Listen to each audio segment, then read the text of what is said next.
You'd better put a chick in it.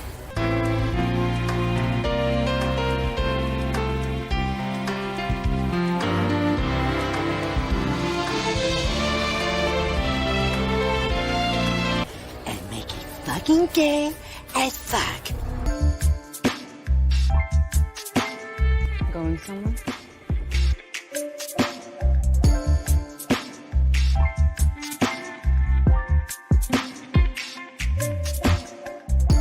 And I want it lame!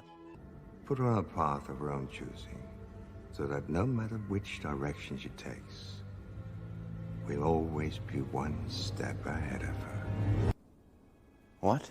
That is so lame!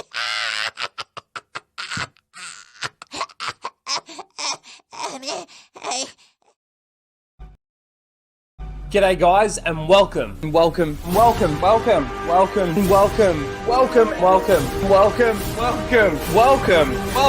back to Casual Rage.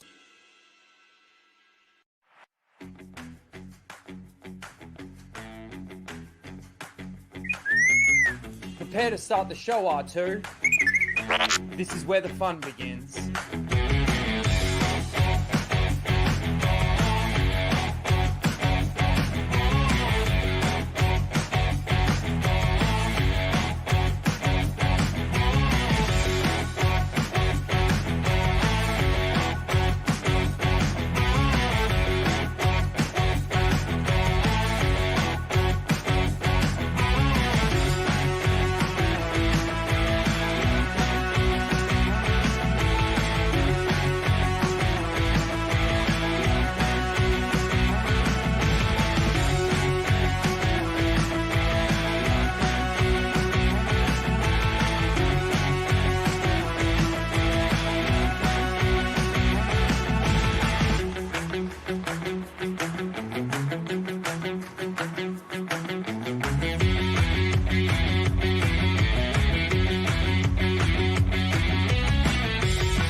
Hello everyone and welcome to Casual Rage 151, where we casually rage out about the topics of the week.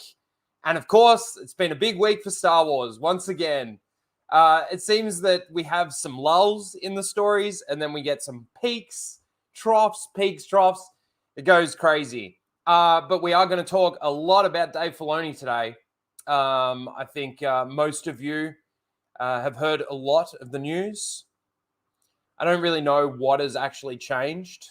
I know there's people out there that are loving this, and I don't really get it.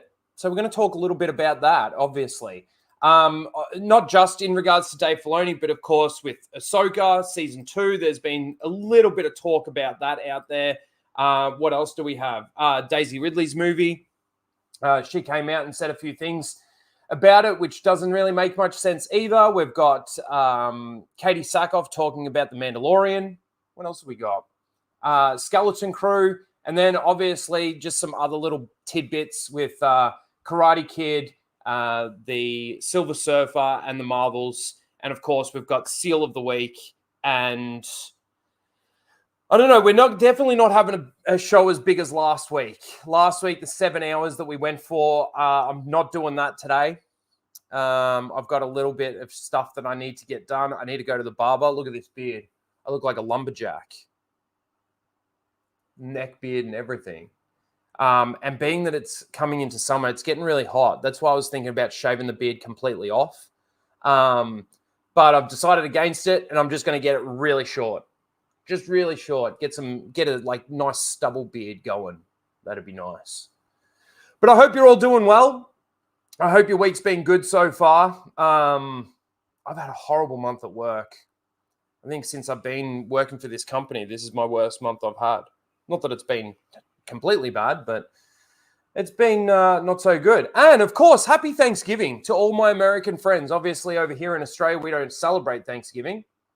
But I know how important it is to a lot of the Americans over there. So happy Thanksgiving.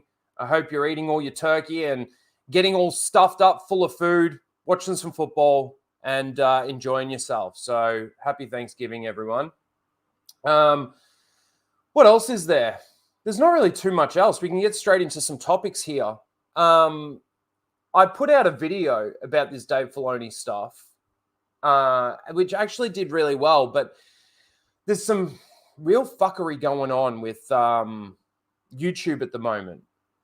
When I woke up the next morning, because I usually put my videos out around midnight my time, so I'm usually in bed. I don't really pay too much attention to what's happening to my video. But when I woke up, I had like 250, 260 views on the video and 300 and something likes, which obviously doesn't equate. How can you have over 300 likes and under 300 views?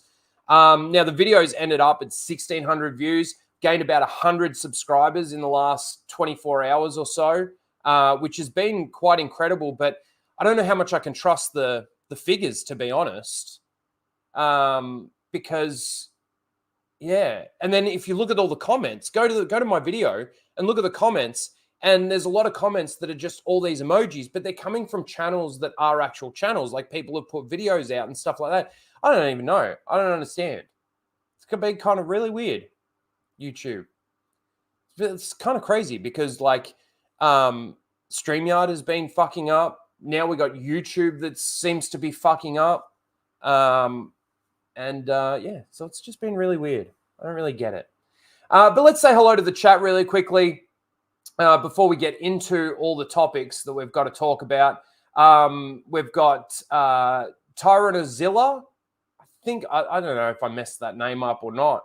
He's going to be busy with the family. Happy Thanksgiving, yes. Going to be busy with the family. Hopefully you can come back and you can check out some of the stream a bit later. That'd be awesome.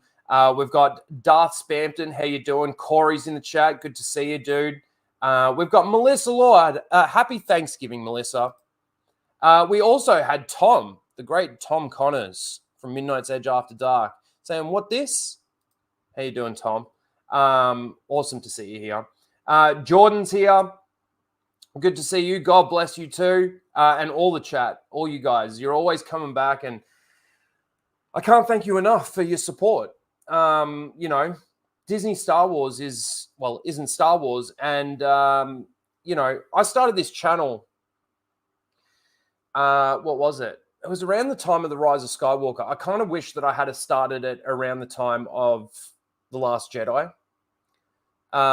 Because I had a lot to say about that, and it was kind of hard to sort of go back and make videos on The Last Jedi when it had already passed and everything. And then, of course, I took a little bit of a break because my grandfather passed away when I first started. So I sort of started the channel, put out a couple of videos, and then sort of took a 2 or 3 month break, and then started sort of going again. And it was it's kind of hard because apathy keeps setting in with Star Wars for me. And of course, apathy destroys your enjoyment of anything, even to hate on it, I guess, so to speak.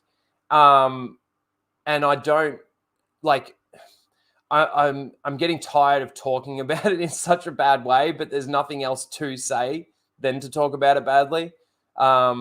So, moving the channel forward, I think I've said over the last couple of weeks, I don't exactly know where I'm going. I'm going to keep doing the reactions and the reviews to all the Star Wars stuff that comes out, but I want to do more, and I just don't know. It's hard to find my identity in my channel, so we'll see. We'll see what happens moving forward. We got the nuisance bird.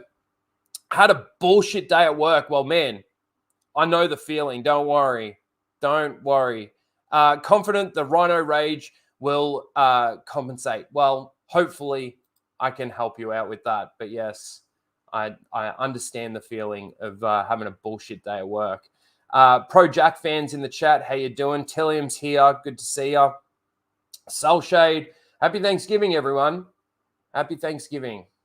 Mr. Bantham's here. Star Round 7, good to see you. Mike Hill, the great Mike Hill, good to see you, dude, as per usual. Let's see. Multi Madley. I don't know if I say these names correctly, but thank you for being here.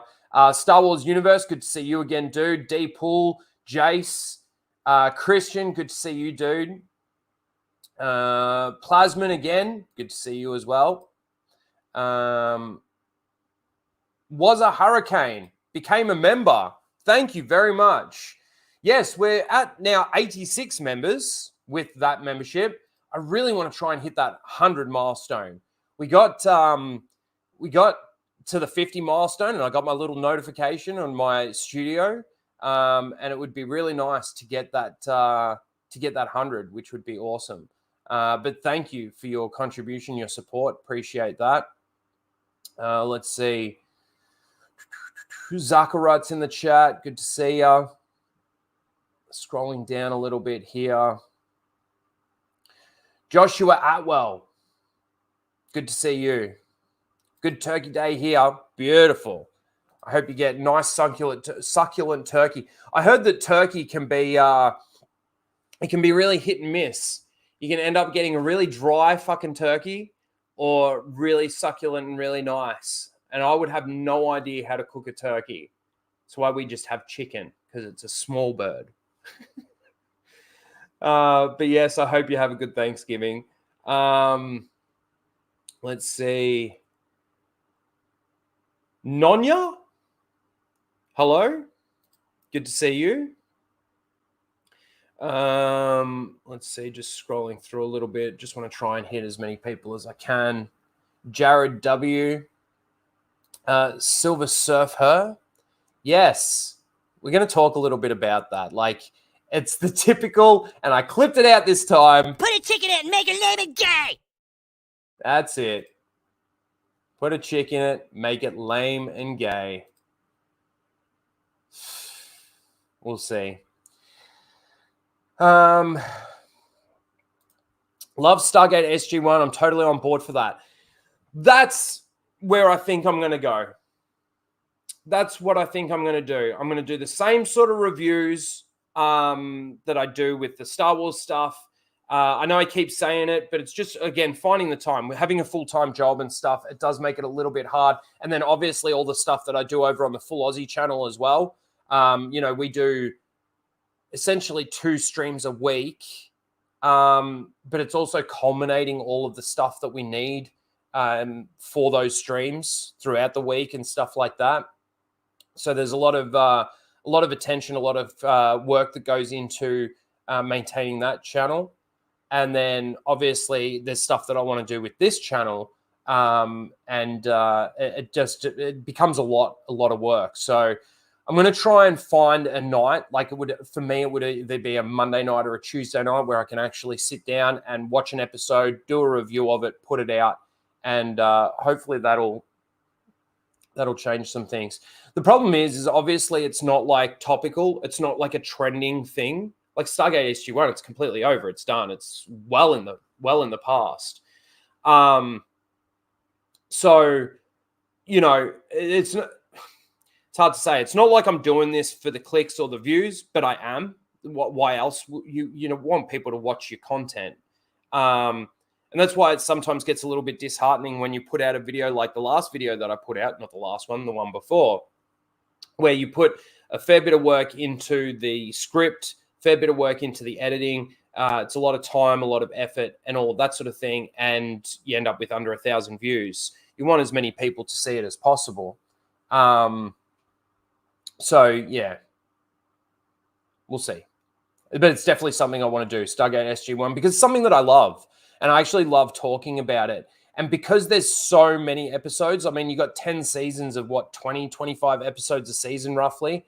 There's a lot in there. So it's hard to talk about it as a whole because there's so much.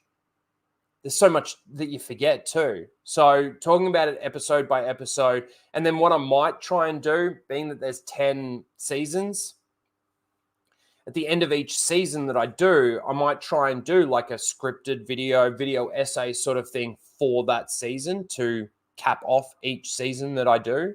That'd be pretty cool if I could do that.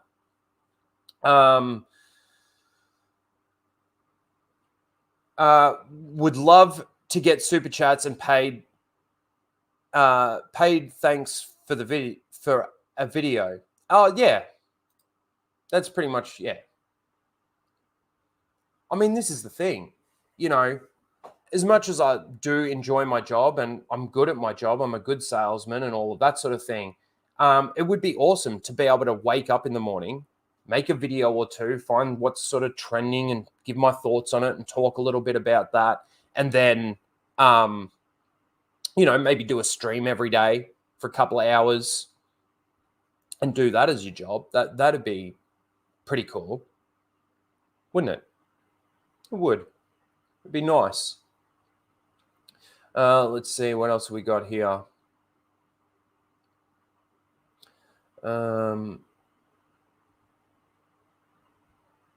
Plasma 19 5 says, I can't really consume anything Star Wars anymore. I get it. It's like, what's the point? I've committed to Warhammer 40K almost fully. Keep wrecking Disney. I will keep wrecking Disney, but I absolutely understand what you mean about not being able to consume anything Disney Star Wars or anything Star Wars. I get it.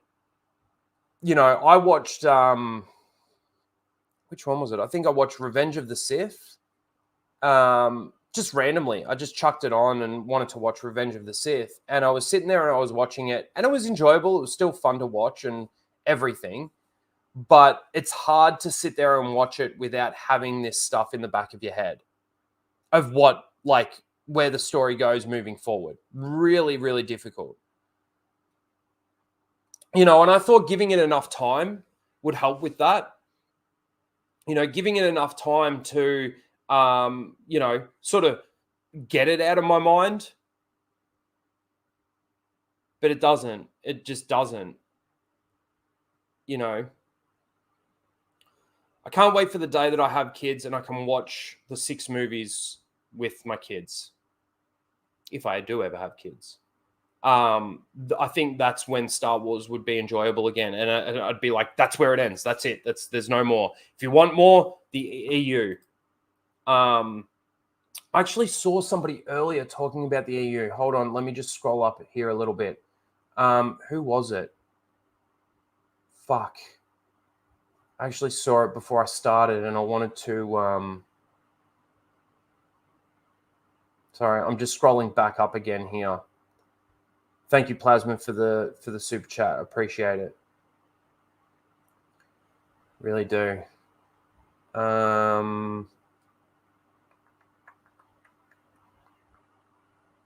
Here, Jordan. I've been having some entertainment, checking some of the books from the expanded universe. Always terrific content. The expanded universe isn't perfect, but it's a lot closer to perfect than what Disney Star Wars is doing with Star Wars. And it is actually awesome. Like I think I've said this before, but I always knew the stories about the expanded universe. I knew about Jason Solo. I knew about Jaina Solo. I knew about Anakin Solo. I knew about Ben Skywalker. I knew about these characters. I knew bits and pieces about the family tree and that sort of thing. And I never could. Obviously, my reading's not great. I've got dyslexia and I do fuck up a fair bit. And it does make it hard to read a book. That's why I do like the audio books, because I can just sit there and sort of immerse myself in an audio book. So almost close my eyes and picture what's going on. Use my imagination to fill in the gaps. But I always knew about the stories. And then when Disney took it over, I was like, yes, we're finally going to actually get to see it on the screen. And of course, then they decanonize it all. And this is where, like, okay, you can either have your Disney Star Wars garbage that's so far removed from the heart of Star Wars. It really is. Everything that they've done removes from the heart of Star Wars, as far as I'm concerned. And to be able to still have those books, like, I feel sorry for somebody like Ryan Kennel, right? Who's read all of the books already. He knows all of the stories, and he's never going to get a continuation of those stories. I really do feel sorry for someone like that. But that's where, like, once I get to a point where I've read as much as I can from the expanded universe, it's over. There's no more stories to tell, because they're not telling the stories anymore. So, you know, but it's awesome that you're getting more into the EU. And I feel like what Disney has done is they've made people move more towards the old expanded universe books, what they now consider to be legends. I'm drinking Shine now. It's a lot healthier, no sugar. It's better than V and Red Bull and all of that sort of thing. It's got green tea in it. Stuff is fantastic. It's almost like crack in a can. Good day, Christopher Barker. Good to see you. What else have we got here? Who else have we got here, I should say? Dr. Coffernails for $5 says, have you ever seen the fan film Darth Maul Apprentice? I think so. Only 17 minutes or so, and better than anything Disney has done, in my opinion. Look, there's a lot of fan films out there that are way better than what Disney's done with Star Wars. Like, a lot. And that blows my mind. It should blow your mind too. Because to think that these people can do fan films that are, like, they don't even have close to the budget that they've got, and they can get better choreography, better storytelling in those. I can't remember whether or not I've seen the Darth Maul Apprentice one. Maybe one day we'll check it out on stream. That might be something that we can do moving forward. In between when we do a Seal of the Week, we can watch a fan film here and there. That'd be a good idea. But yeah, a lot, and this is the thing. It's because the fans actually understand the lore. They actually understand the Star Wars universe, and they try to, as best they can, make Star Wars fan films in line with the lore and the continuity of things. 100%. I will check that out, though. I remember watching a Darth Maul fan film. It might have been that one. I don't remember it being 17 minutes long, though. Or maybe it just felt shorter because it was actually a good fan film.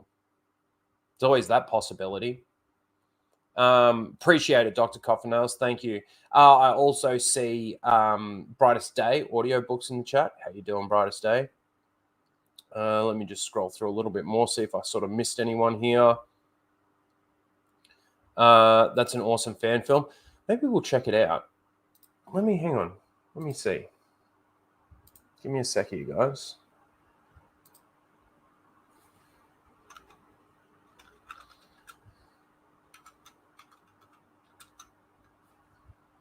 Darth Maul Apprentice.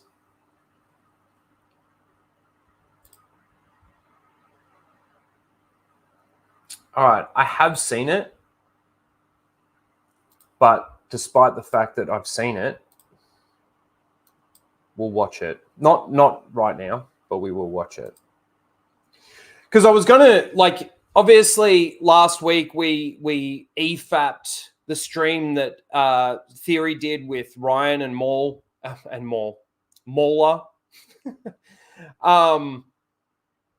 And it was a lot of fun, but it took a long time, and there was still just under 3 hours left of that stream. And I was thinking about going back and watching it, but I think we got the point from it. Like, I couldn't understand how they could sit there and shit on so much of what Dave Filoni's done, and for Theory to sit there and say, I still think that that Dave Filoni is the way to go moving forward. I just didn't understand that. G'day Liberty Prime, good to see you. Sith Assassin trailer, good to see you. If I missed anyone, I'm sorry, and thank you for being here. I appreciate all you guys always being here. We got a good 64 chat crowd. Crowd in the chat. Whoa. You guys are awesome. I appreciate you guys being here. And this is the great thing too, is that these streams, although we're 150 shows into to Casual Rage, they keep getting bigger and bigger. Obviously, there's some lurkers in the chat, and I appreciate all you guys for being here and just tuning in, listening. Yeah, you guys are the best. You guys are the best. Hopefully, like I said, we can get to the 100 members. We need 14 more, guys. So if you want to become a member, you get to use the emojis. And also, too, I've got to give a shout out to Mr. Grant Gregory. He's helped me on my, one of the things that you get is you get a shout out at the end of a video or the end of the streams. And I hadn't done that. I started doing it, but it was a little bit too complicated for me because I'm a boomer to actually get that sorted each week. But Mr. Grant Gregory's been able to help me out with that. So at the end of the stream, there's going to be a little, just your name running by on the screen, a little shout out for you guys as well. So thank you. I appreciate it. Appreciate the support. All right, let's get into it, shall we? The big news, the elephant in the room this week is that Dave Filoni has become Chief Creative Officer of Lucasfilm. Now, I've seen a few people out there. Obviously, you've watched the videos, you've seen the streams. People are talking about Dave Filoni becoming the Chief Creative Officer at Lucasfilm. The thing that I don't understand is why is that different from the Executive Creative Director? Because about, a year ago, it was announced that he'd become the Executive Creative Director at Lucasfilm. Now he's the Chief Creative Officer. Now, based on what we're seeing, this gives him this puts him in a position of, you could say, power at the inception phase of making these shows and making these movies.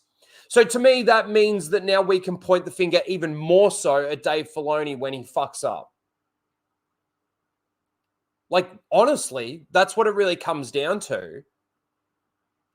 He did say in the article that, or in the interview, that it doesn't mean that he's going to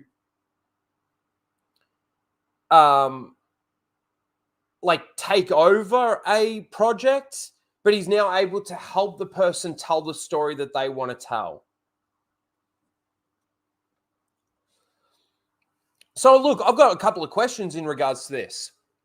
Is him now becoming Chief Creative Officer going to change anything to do with the Acolyte? Anything to do with Skeleton Crew? Or are those projects already done and he obviously had no control over anything that was going on with those two projects and they've already sort of settled? But it's all the stuff now moving forward. The question that I posed to people on my video, though, was I don't understand the praise. I don't understand why people are happy about this based on the evidence of what we've got from Dave Filoni in his projects. You know what I mean? Like what Dave Filoni has done. Let's just talk about his live action stuff. Forget the animated stuff for a second. What Dave Filoni has done is The Mandalorian, all 3 seasons. He directed episodes. He helped write episodes. He's an executive producer on the entire show. He also he's an executive producer on the Book of Boba Fett and the Ahsoka series. I don't think he really had too much involvement in Obi-Wan Kenobi, but how do we know? Maybe he did, and they wanted to sort of steer him away from the credits in regards to that. I don't know. It's a bit weird that would be the case, but based on the credits that he got, like he really didn't really have much to do with the Obi-Wan Kenobi show or the Andor show for that matter. And I know that Andor gets a lot of praise. Well, not a lot of praise because not a lot of people watched it, but it gets sort of praised as probably the best show that they've done. For me, it probably is the best show that they've done, but it's still bad. It's still so far removed from Star Wars as Star Wars goes, like in regards to storytelling, the lore, the universe, all of that sort of thing. And the crazy thing about that is the fact that they got in a person that isn't a fan of Star Wars. You know what I mean? So what does this mean exactly? This is the question proposed by the HQ, Star Wars headquarters. What does this mean exactly? Well, it means he and Kathleen Kennedy will work together to direct Star Wars, Star Wars's future. How do you feel about this news? I don't feel anything about this news because, again, I don't think it's really much of a change from that executive creative director that he was. I mean, this was another thing that I put in my video is, are we supposed to believe that before he was this chief creative director, he didn't really have control over the Ahsoka show?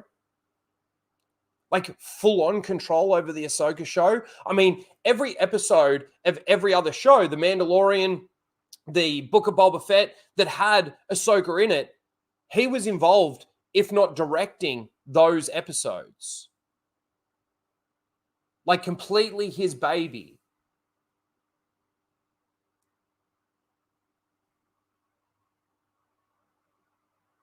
Yeah, Ryan, of course. And that's what the promotion was. He was promoted to that executive creative director a couple of years ago. And now he's been promoted to chief creative officer.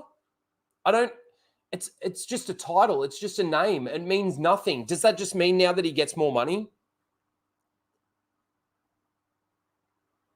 Like, I don't know how much difference this is making. And I don't see how it's going to actually improve anything moving forward. Unlimited Power asks with their 1 month member chat. Thank you for being a member. How do you feel about Dune? Just curious. Dune was really my dad's thing. I haven't watched it. I haven't read the books. I haven't watched the movies. I haven't watched the new movie that came out. Maybe one day I will. But honestly, I'm sorry, I can't. I just don't have an answer for you because I've never really been into it. I was more into the old Dune game back in the 90s on my PC when you just send out harvesters and stuff like that. And, you know, that almost that Command and Conquer style game. That was my experience of Dune, honestly. I loved that game so much. Spent hours. Remember my mum coming in one day and saying, "What are you still doing awake?" It was 3 a.m. I thought it was like fucking 11 p.m. or something like that. I've just been sitting there playing the whole time. I'm sorry, I can't answer the question. Thank you for the question, but I don't have an answer for you because I just don't. I know people have said you should watch it. You'll enjoy it. It's really good. It's a good story, all of that sort of thing. But I got that same thing for Game of Thrones. You know, my sister was watching Game of Thrones and she's like, "You'd love it," you know. And I have no doubt that those earlier seasons of it, I probably would have loved it. But at the end of the day, I'm kind of glad that I didn't watch it because of because of what I heard about it ending. And, you know, I know there's people out there that say, "Oh, you should just watch it and determine that for yourself."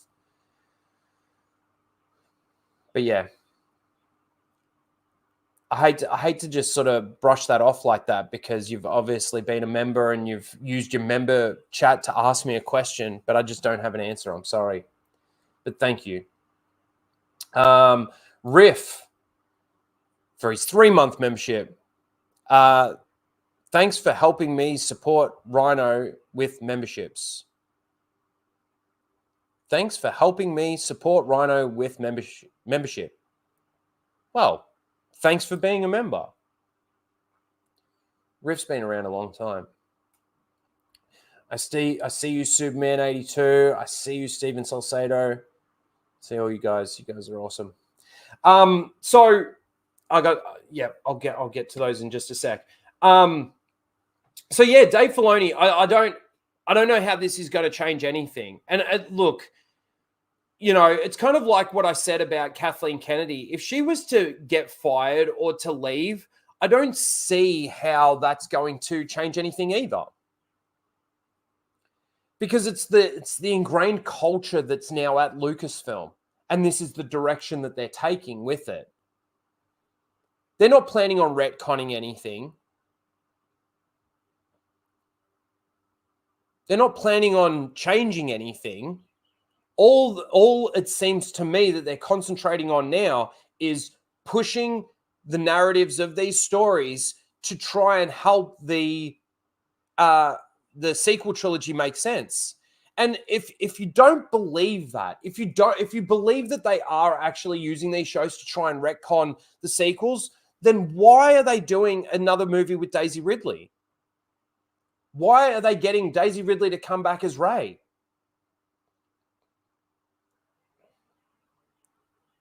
Like, that doesn't make any sense.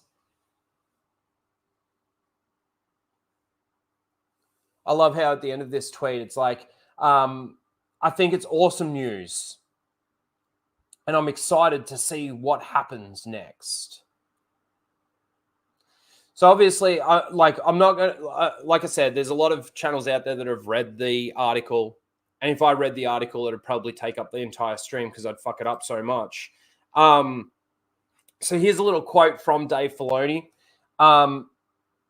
In this new role, when we're planning, I think I've just mentioned this though, when we're planning the future of what we're doing now with Star Wars, I'm involved at the inception phase. So, based on another quote that you said in that, it doesn't mean that you're going to sit there and change it. It's like you've got these people that want to tell these stories and you're just going to help them tell the story that they want to tell. And the crazy thing is that it's kind of like you're going to be this lawmaster or the gatekeeper of the law. The problem is that if in everything that you've done, Dave Filoni, whether it be live action or animated, you've destroyed the law. You've destroyed more of Star Wars than Kathleen Kennedy, as far as I'm concerned.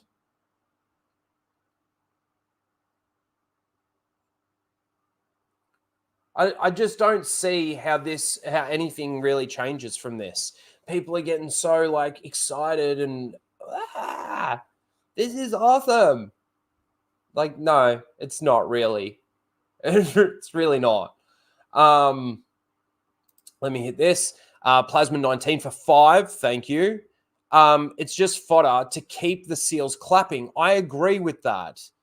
Look, we gave your favorite boy a cool title. That's exactly right. No objective effort on the franchise, in my opinion. No, I agree with you. It's giving him a title so that the people that think that he is doing a good job can be like, yes, we got such a great story with Ahsoka. Now we're going to get, even more stories like that. Okay. It's kind of like with, and I know I always come back to Star Wars Theory, but he is the biggest Star Wars YouTube channel out there. So I use him as a, point of reference, I guess. But he thinks like the first, 8 episodes? So the first 6 episodes were shit. No, the first 6 episodes of Ahsoka was actually good. I don't know how you can say that. I don't know how you can sit there and say it's great that Sabine became a Jedi and she's actually able to use the Force because she concentrated hard enough and still actually understand the lore. I don't know how you can sit there and say that it's great that she got stabbed by a lightsaber and was left with nothing but a flesh wound. I don't know how you can say that the story was actually a good story when it wasn't actually pushed forward by the characters. It was literally just pushed forward by the plot. The plot pushed the plot forward. It doesn't make any sense. You know, Shin left a droid behind so that they could actually get the next point of the next phase of the story, you know, the MacGuffin, so that they can actually get a lead, you know, which takes them to to that shipping yard.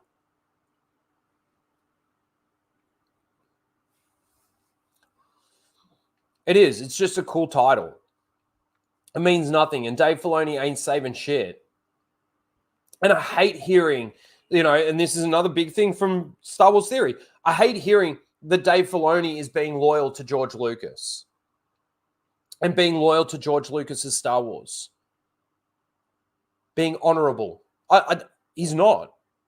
Not one thing that I've seen Dave Filoni do, including the Clone Wars, mind you. Even when he was working for George, it could have been done way better. You know. So yeah, thank you, Plasma. Appreciate it. Pro Jack fan for 5-month member chat. Did you read the Legacy comics? They're great. No, I haven't. Maybe that's something I need to move into next, is the comic books. I actually haven't read any of the Star Wars comics.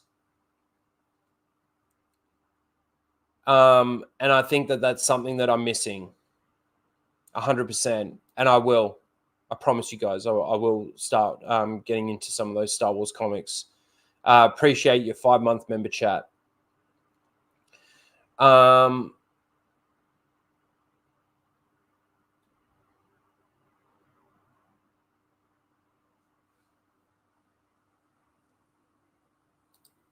Lethal says, "G'day, Lethal. How you doing? At this stage, Star Wars really should be bullied and publicly shamed." Well, there are people like I pretty much bully it and publicly shame it.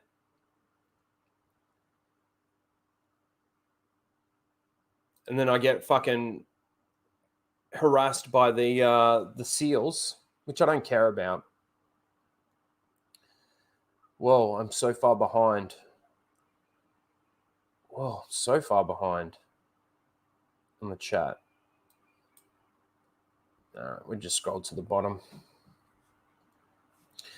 I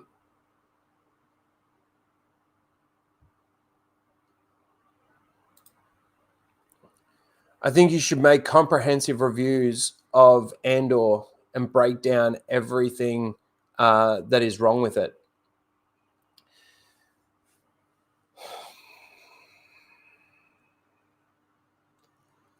I mean, I think my reviews do that enough. I know what you're saying. I just don't know how much they'll get watched. You know, putting out an Andor breakdown now, I could put a lot of effort into something like that. And I think, you know, through these streams and through other videos that I've done, you know, even that last scripted video that I did, the video essay that I did, I made a couple of points in regards to what I think's wrong with Andor. I think if I just keep putting those things in there to point them out to people that maybe haven't seen my content or don't know how I feel about it. And look, honestly, if I had enough time, like if I was doing YouTube, let's say full time, then it might be something that I'd consider doing. But yeah, I'm not too sure about that, to be honest.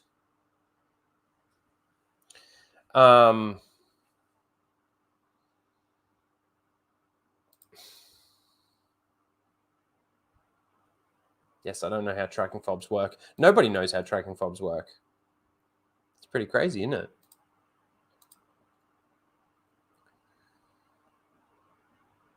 Pretty crazy. All right, we're all good over there.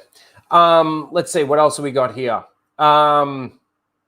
So just the fact that he's going to be working very closely with Kathleen Kennedy, you know, and I thought that there was an actual civil war going on between John and Dave and Kathleen Kennedy. Are we now allowed to say that Doomcock's full of shit?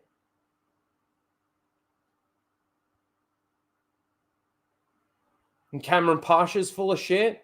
And Sparrow's full of shit? Are we now allowed to say that? Or do we twist it and say, oh, you didn't take it with a grain of salt?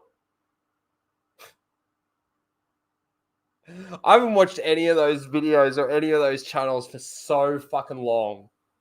For so long. So, yeah, like, you know.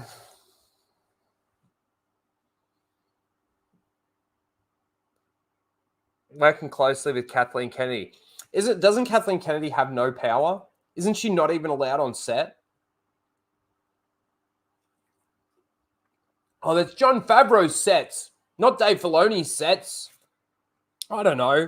I don't even know what the narrative is now for those channels. I'm surprised that people still believe him, though. I really am. So very surprised. All right, let's see. What's this one? Dave Filoni on what Ray Stevenson thought about Balin Skull as a villain, or as the villain. I used to have many debates with him and say, Ray, you're the villain here. And he'd be like, I don't think so. I was like, I know you don't think so, but you are. This is from the same fucking article too, that Vanity Fair article. I love that you're playing it like you're not, which is exactly the way Balin thinks.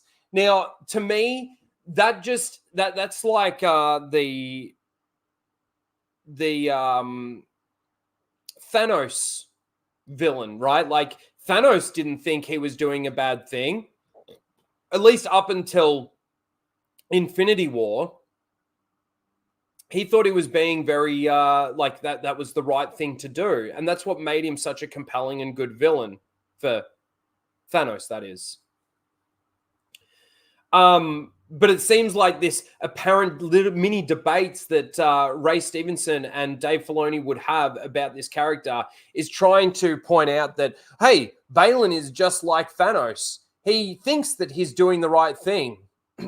He thinks he's, on the right side of history, so to speak. But he is the villain.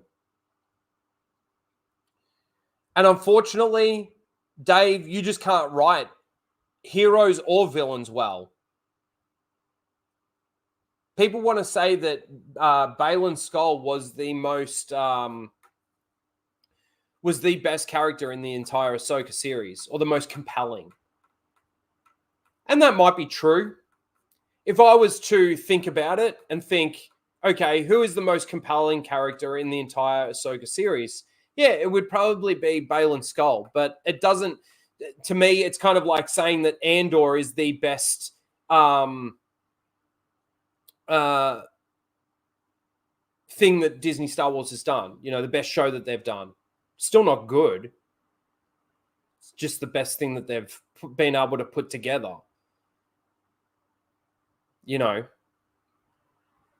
So to me, it just seems like he's trying to put this out there. And whether or not these debates actually did take place, it wouldn't surprise me if they did. But, Ray Stevenson's not here to say, oh, yeah, we definitely had those discussions. I think that Balin is doing the right thing.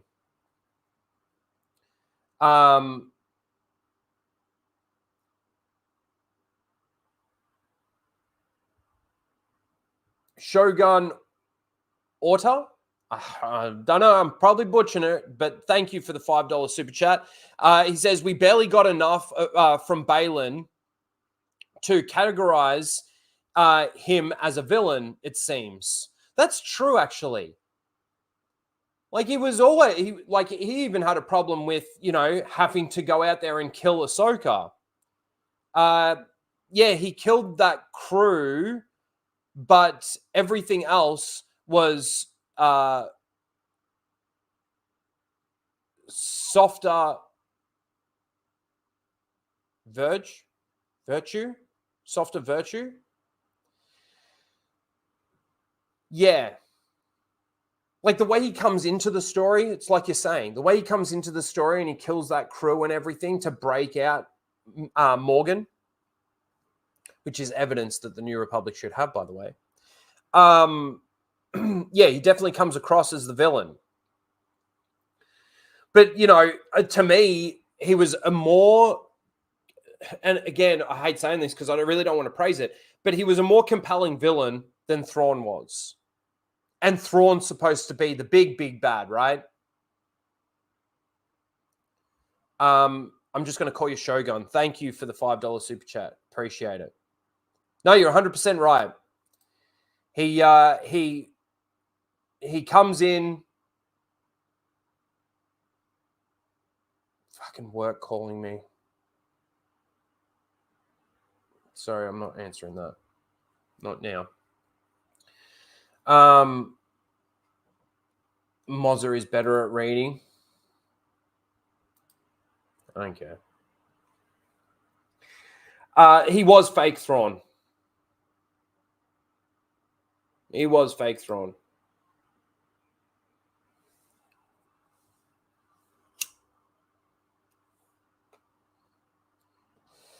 But yeah, so that's what he had to say about Baylan. And, you know, I find it funny also too, like, obviously, in that discussion that they were having, this is Theory and Ryan and stuff, in that discussion that they were having about what's going to happen with the universe moving forward, I kind of feel like they said that they're going to push Ahsoka out of the story so that they can, you know, have Luke, this is what Theory was saying, have Luke be the hero of the story because he's the only one over in now, let's say, Galaxy A, which isn't true either. Because you've got now Ezra over there. You don't think that they're going to use Ezra, one of Dave Filoni's created characters, more than they're going to use Luke? 100%. Have we got a shill alert in the chat? I don't care. If these people want to fucking shill for fucking Dave Filoni and shill for Disney Star Wars, good for you. Fucking good for you. Shill for it. Like, you know,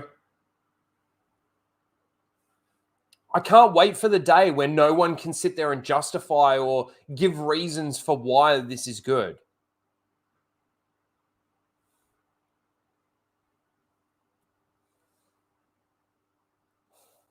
Why Disney is actually doing good Star Wars. You know, now that Dave Filoni is Chief Creative Officer.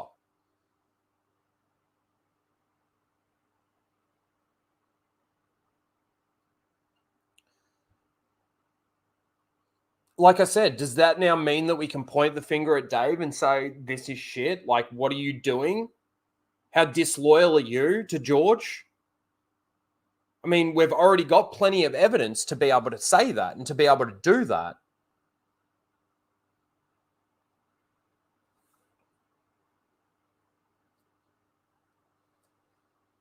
Plasman 19 for 5. Again, Plasman, you're a legend. He says, tracking fobs are video game quest makers. I've got something to say in regards to that, and it's something that people have heard, but let me just finish the super chat. You'd think the Empire could have used those to track every rebel in the galaxy, lore-destroying MacGuffins. Yes. But see, the biggest problem that I've actually got with tracking fobs is the fact that they completely destroy the whole concept of bounty hunting.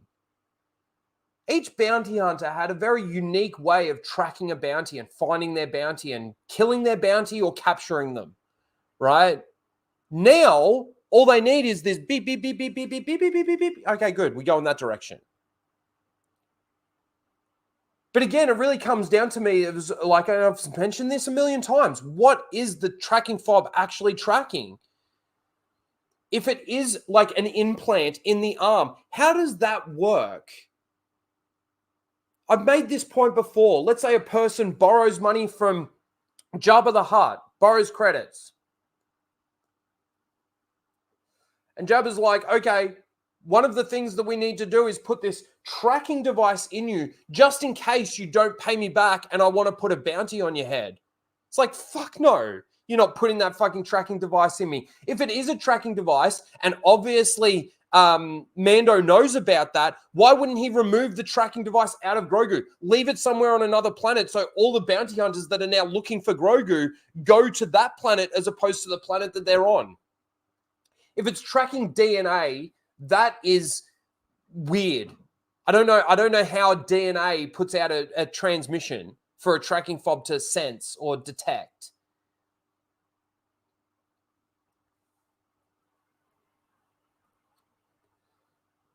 You know, and don't say it's just unique to Grogu, because in Book of Boba Fett, he uses a tracking fob to find that bounty that he cuts the head off and takes it to those other people. At the beginning of Mando, the very first thing we see in Mando Season 1 is a tracking fob. The very first scene. All we see is his hand with a tracking fob in it, and he captures that fish dude.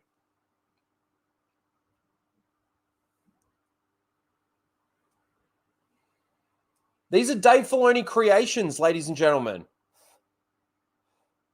If you want to go back to the animated stuff, fucking helicopter lightsabers is a fucking Dave Filoni creation.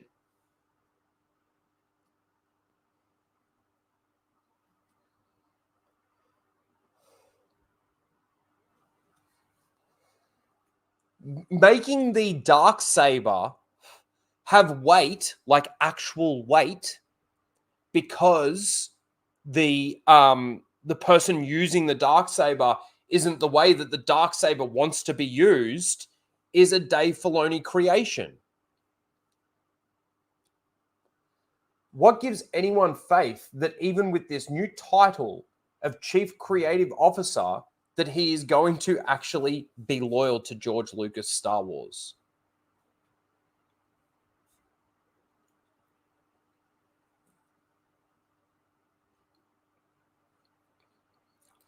Lethal Lightning for 5 says Rhino is on the verge of realizing the prequels are almost as bad. So close, Rhino. Let's go. Hey, I know that the prequels have problems. I've always said it. I know that the prequels have problems. Thanks, Lethal, for the $5 too, by the way.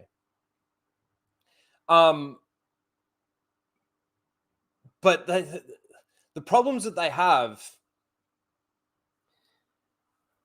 look, some of them are destructive. Like, you know, Lethal always gives me shit about R2-D2 flying, you know, on the rockets and that sort of thing on the side of his fucking arms or whatever you want to call them. And yeah, that could be destructive, and it probably is.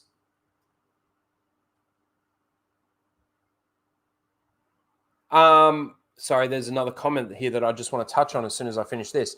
But I still think it tells a cohesive story and rolls really well into the original trilogy. Thanks, Lethal, for that. I think fobs only track Jedi. No, they don't. Because again, like I just mentioned, at the very beginning, you've got the fish guy that he captures. In Book of Boba Fett, you've got that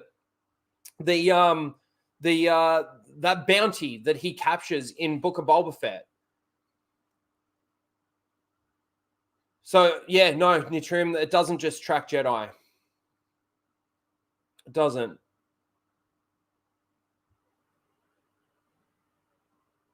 Darth Spampton for his 2-month member chat. Thank you. Says failing upwards is the norm in Hollywood. Well, it's definitely the norm in Disney, and it's definitely the norm within Lucasfilm, Disney Lucasfilm, 100%. You know, Kathleen Kennedy, Dave Filoni, All these people that are working there, like, fucking horrible. Constant failure. And we're all good.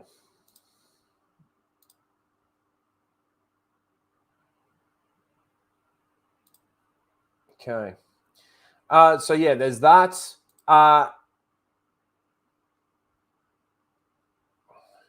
And here from the same article, another quote from Dave Filoni. On Peridia, introduced in Ahsoka. This is the planet that they went to. Now, I don't know if Peridia is. Honestly, don't know if it's from the expanded universe. If anybody like Lethal, if you've read anything about Peridia, is this something that they've ripped out of the EU?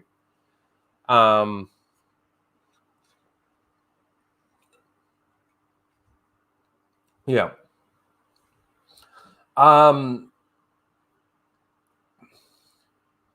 He says, "You know me. I plan for the long game. I really do, and that encapsulates a lot more than and that encapsulates a lot more than it used to. I think that's right. As I help other people as well, I'm setting up what seems to be a longer. Fuck, I'm fucking this up completely. Conflict with the Imperial Remnant. So I don't know what this. Hang on. I've never read a Star Wars book in my life that's gay. It's not true. It's not true. I don't know what this has to do with really anything, to be honest, because I don't know where Peridia has sort of come from, whether or not it's just a completely new created thing. But he's playing. The thing that I want to take from this is that he's playing the long game, right? He's playing the long game. They really, really, really, really want to do like an Avengers. And I really think that that's what Dave Filoni's movie is going to be. It's going to be bringing all these characters together. I wonder if in Dave Filoni's movie we're going to see Lizzo and Jack Black. Honestly, it wouldn't surprise me. It wouldn't surprise me.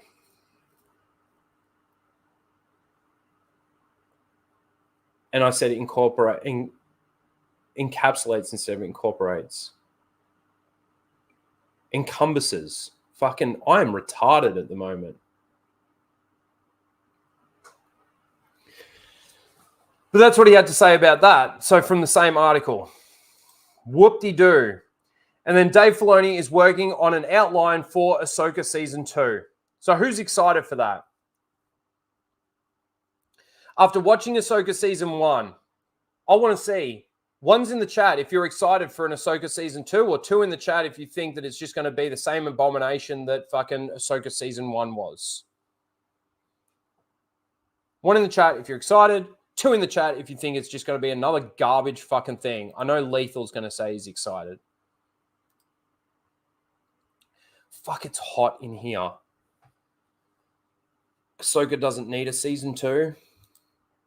A lot of twos in the chat. What I expected to see.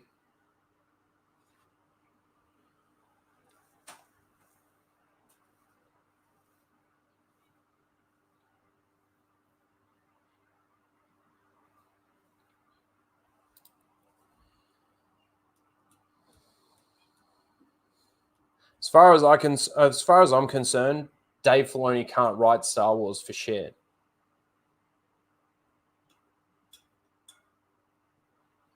He's the self-proclaimed apprentice to George Lucas.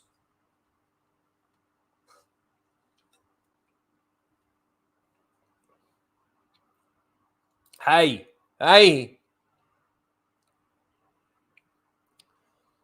Bullshit. Bullshit. Stop trolling. Stop trolling, you dog. So, look, he's working on an outline for season 2. He's also working on his movie, and he's also, executive producing for Mando season 4, which I don't know what the go is with that. I don't think we've heard anything in regards to that. But he's also now the chief creative officer, which is now different from his title of what was he called? Fucking the executive creative director.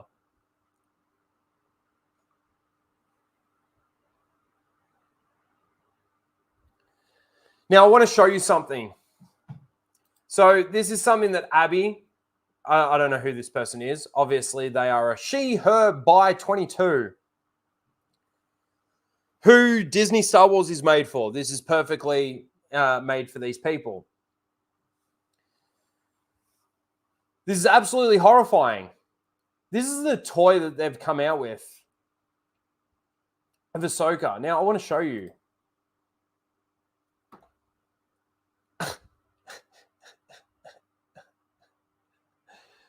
First of all, she looks fucking evil as shit. Like, talk about wrinkly as face. I don't think I could even get that many wrinkles if I tried right now. But yeah, this is the toy that they've come out with.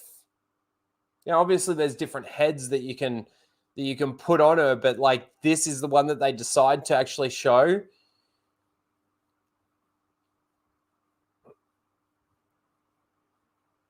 She doesn't look very Jedi. She doesn't look very Gandalf-like.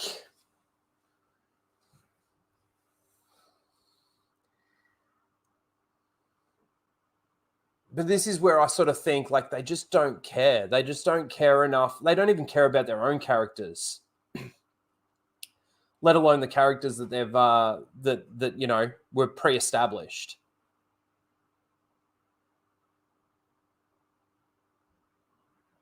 Right, it's not sarcasm, probably. Oh God, thanks, Riff.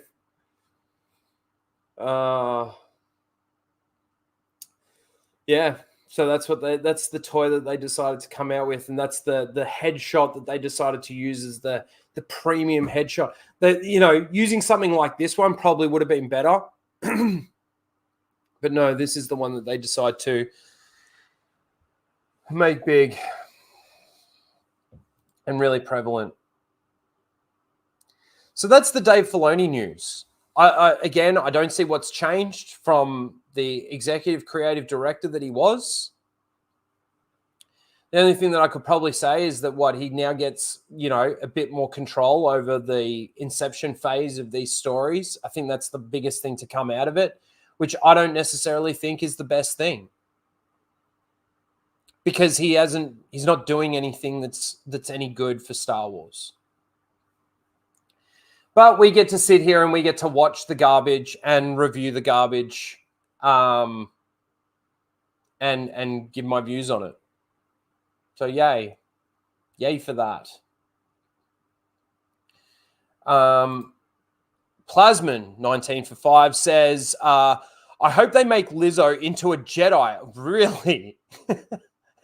And she appears in all the upcoming Rey movie as a Jedi Master in Rey's council. Man, could you imagine if they did that?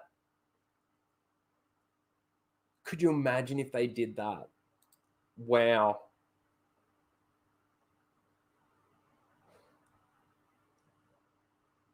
Maybe it wasn't Grogu that helped her bounce those things through that game that they were playing in that episode that she was in. Maybe she just did it herself and it was made to look like it was Grogu, but it was actually her using the Force to do that.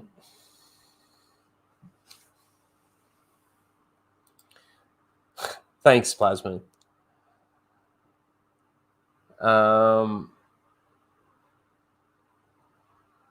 that actually segues us nicely into this next thing.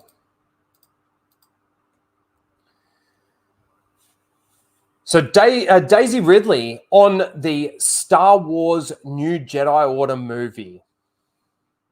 So this is the other thing too that I think about with this and with the announcement that we just got with Dave Filoni. Is he going to be involved in the inception phase of this movie? Is he going to be involved in more creation of Rey Skywalker? Is he?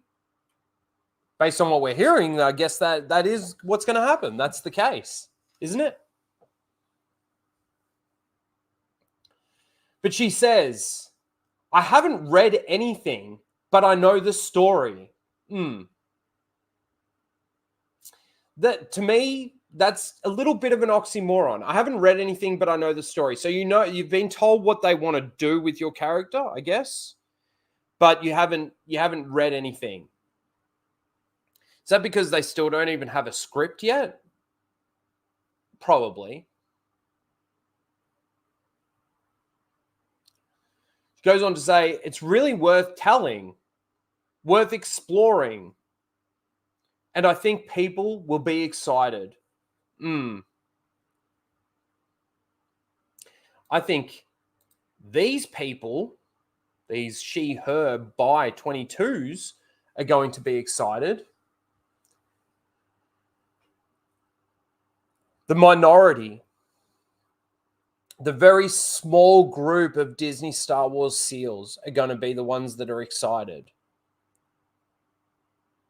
But when this fails and when this flops and when we see what more destructive stuff they do to the Star Wars universe, are we then allowed to point our finger at Dave Filoni and say, what the fuck are you doing? You're this so-called self-proclaimed apprentice to George Lucas, and this is, you decided to do this with this character?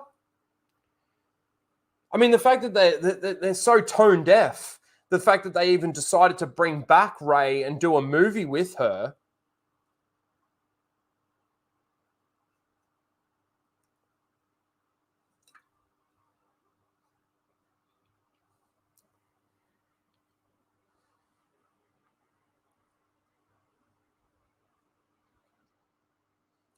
Ridiculous. Absolutely ridiculous. And I saw this and I was like, hang on. So she also says that I know the story of one film. I think she got asked if it was a trilogy, actually. And she went on to say, no, as far as I know, it's just one film. But she knows the story of that one film. But she hasn't read anything. And I think people will be excited.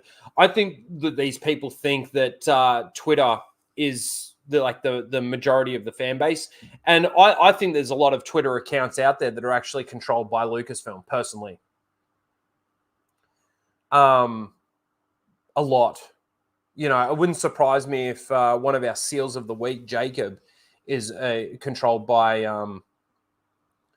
Lucasfilm. Shill in the chat. I keep missing these shills in the chat.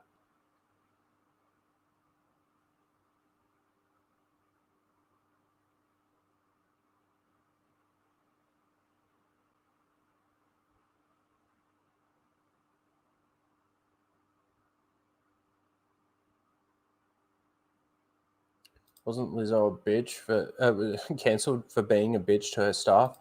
Oh yeah, that won't last. We've got to praise that fat bitch. I don't know. Again, the shills are allowed to be here. They're allowed to hear me fucking shit all over fucking Disney Star Wars, just like everybody else.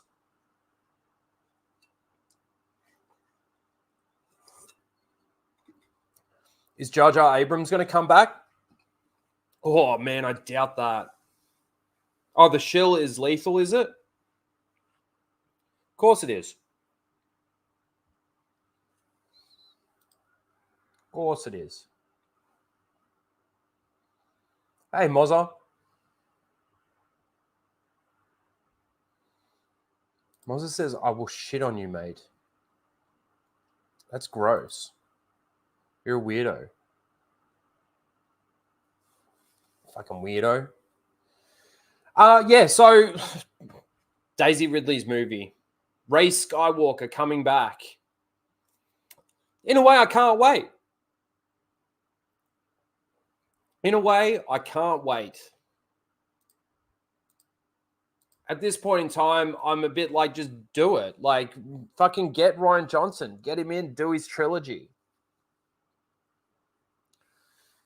Do it. I mean, Star Wars can't, like, it can't be destroyed any more than it already is. It can continue being, like, crap and shit like that, but nothing that they do, from my perspective, is ever going to correct. Like, they could tell. It's kind of like with No Way Home, right? It's like, I didn't mind that movie. I kind of liked it, but it's like it's like almost like a diamond in the rough.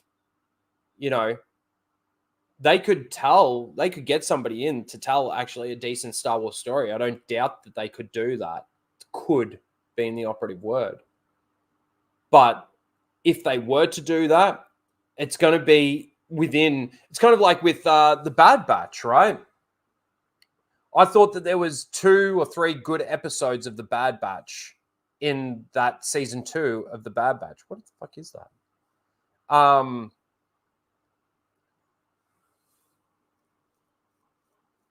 But it doesn't change the fact that the entire premise of the Bad Batch is fucking shit.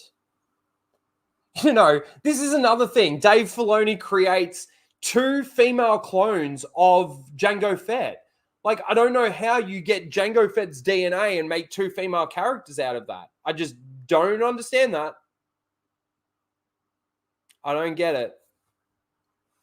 I don't see how that can work. And the funny thing is that one of those 2 or 3 episodes in the Bad Batch story was like a very isolated story with Crosshair. They actually gave the episode and the character some emotion. They gave the character some growth. You know, and I know I've copped shit from Blake and stuff like that for being a Disney shill for saying that they were good episodes. Fucking you guys and your fucking Mozza. Fucking shut up. See? Blake in the chat. Fucking cop it from these guys. Mike Hill for 2 says, will Dave Filoni be involved with Taika Waititi? As far as we know at this point in time, he's involved in now everything.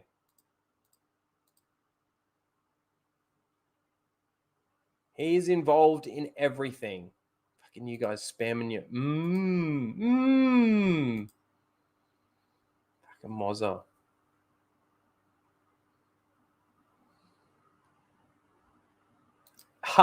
Yes, exactly. Fucking play Put a ticket in and make a name it gay. Exactly.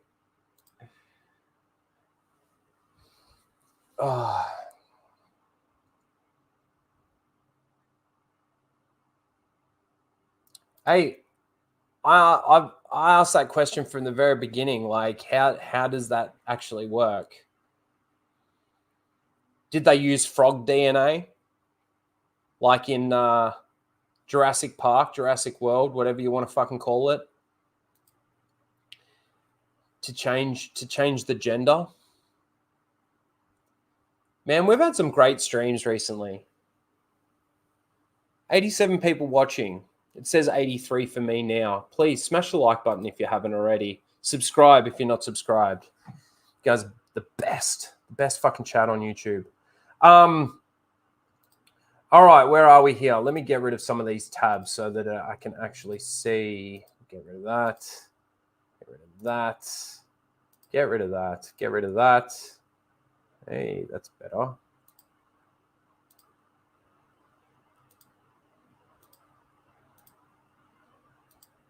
I've actually been watching Avatar: The Last Airbender, the animation, the anime of that, based on Moz's recommendation, believe it or not, to actually watch it.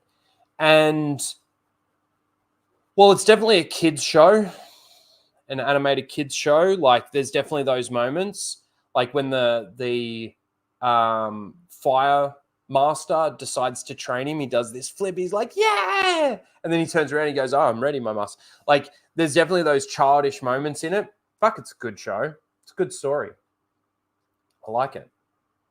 I think I've got one more episode of season 1 to watch, episode 20, and then straight into season 2. I like it. It's good so far.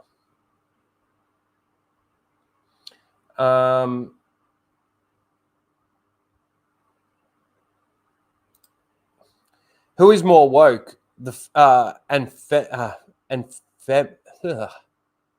Who is more woke and feminist? KK or Filoni? Man.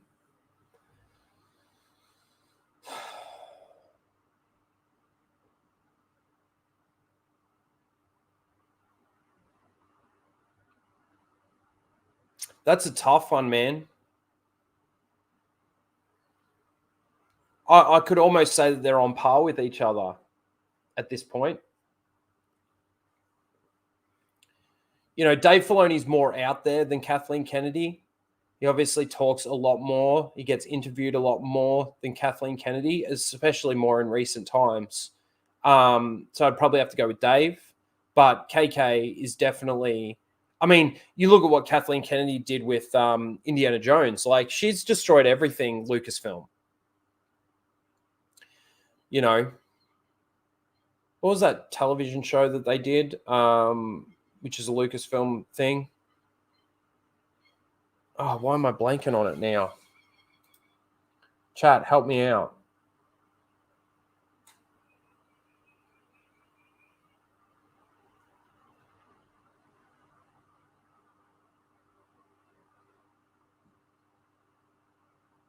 Willow. Thank you. Thank you. Fucking, I can't believe I blanked so hard on that. Yeah, Willow. You think about, like, I didn't watch what they did, and I haven't watched that, so I don't really. I can only go based on the reviews and everything, and the reviews that I watched more so than any was Disparoo's. But from what I saw with that, I did watch Indiana Jones. Got my free ticket from Flash. Thank you, Flash.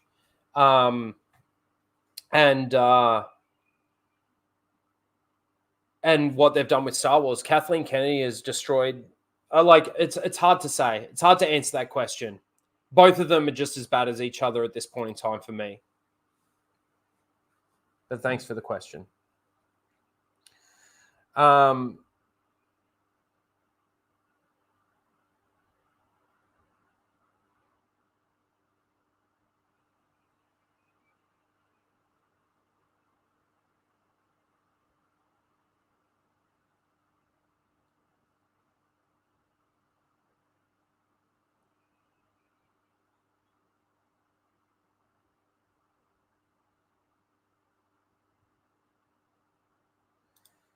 Sorry, Dr. Coffin Nails for 5 says technically it is theatrically possible to take out the Y.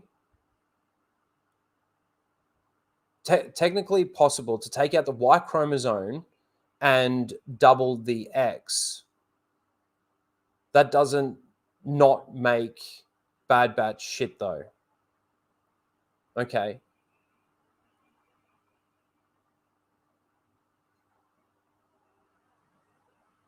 So it's theoretically possible to take out the Y chromosome and double the X. But it's true. Like, even if that is possible, fair enough. It still doesn't make the Bad Batch not. It's still a shit show.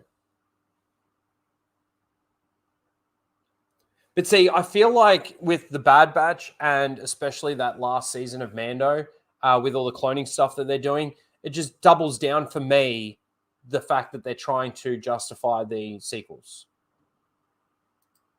Really does. Thank you, Dr. Coffinails. Appreciate that. Let's see here. Whoa, that just jumped on me. No, there was something else. What? Oh, the jump fucking past it.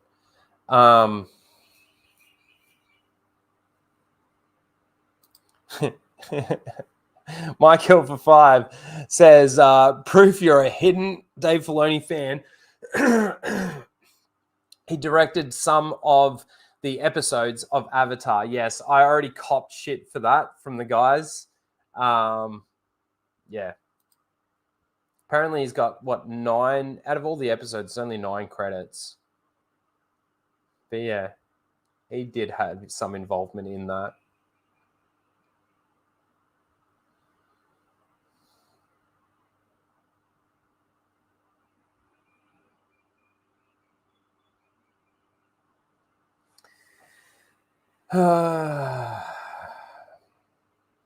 I've got my oh, look how dusty that is. I've got my Omega Funko Pop thanks to Lethal Lightning. I did not buy that, by the way. I would never have purchased that. Plasman for 5 says genetic engineering allows for traits to be added. That's true too. They definitely made the Bad Batch have specific traits. So, like, I don't know.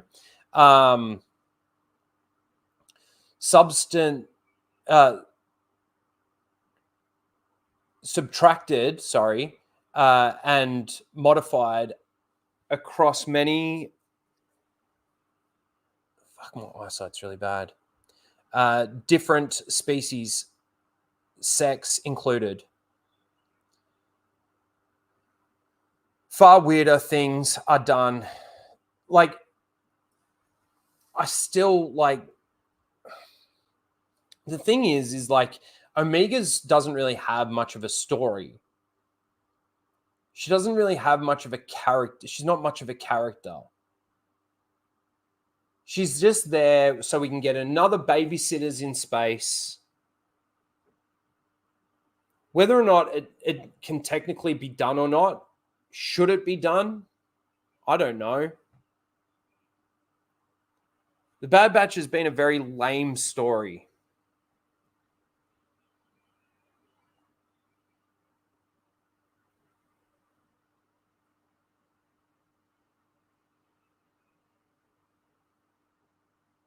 I don't know. Thanks, Plasman. I probably fucked that super chat right up.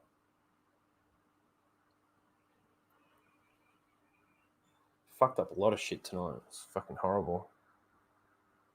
She's from New Zealand. Yeah, she is. Man, StreamYard, come on. Can you just get your shit together?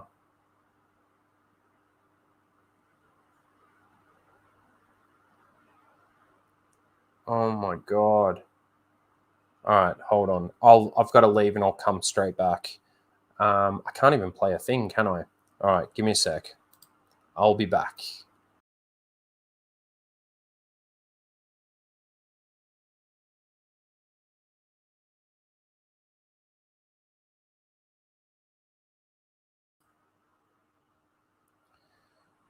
Let me just click. Yes.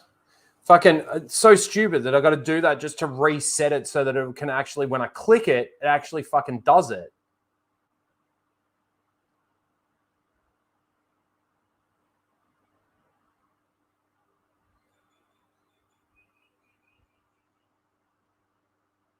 There's over 50 episodes of Avatar: The Last Airbender. Hey, these first 20 have been very enjoyable to watch. Very enjoyable to watch. All right. I just want to touch on this really quickly. Oh,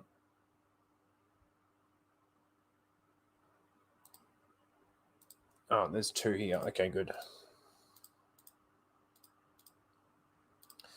So this is from Bounding Into Comics. The Mandalorian star, Katie Sackhoff, says there are no plans for Bo-Katan to replace Din Djarin as series, I think, titular hero. And then obviously this, Katie Sackhoff says Bo-Katan is not the Mandalorian. This is Din Djarin's show. It will always be Din Djarin's show. Well, why then do we get that final scene with the yibbity? That's all, folks. At the end of season 3, why was it that Bo-Katan was then handed the Darksaber? Like, it really, like, you might say these things. It's kind of like Dave Filoni saying that he's being loyal to George Lucas and that he was George Lucas's apprentice and all of this kind of stuff. It's all words. What you're showing us is different to what you're telling us. It's as simple as that. You can say this till you're blue in the face, but what we're seeing doesn't tell that same story. It doesn't. Very confusing.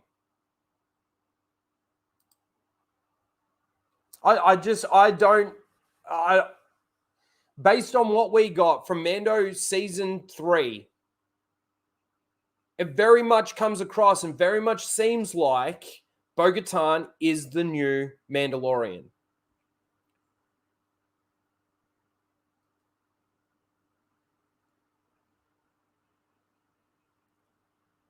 And I guess in their eyes, there's nothing wrong with that.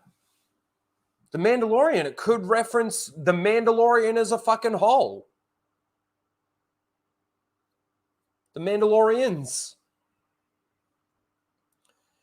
But no, based on what we got from season 3 of The Mandalorian, it very much comes across that they were trying to phase out Din Djarin. And from what we've heard from Pedro Pascal in regards to the complications that they were having with him, regarding like him just doing the voice acting, he's no longer even on set or in the suit or anything like that.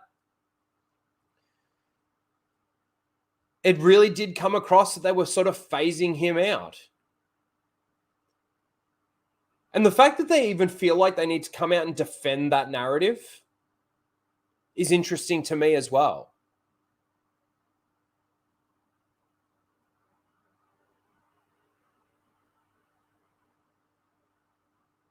Like, I feel like they feel that they need to defend that narrative because of this. Put a chick in it and make it gay.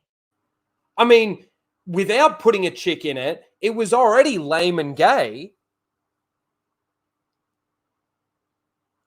What's your favorite ship? Din Cobb. It was already fucking lame and gay.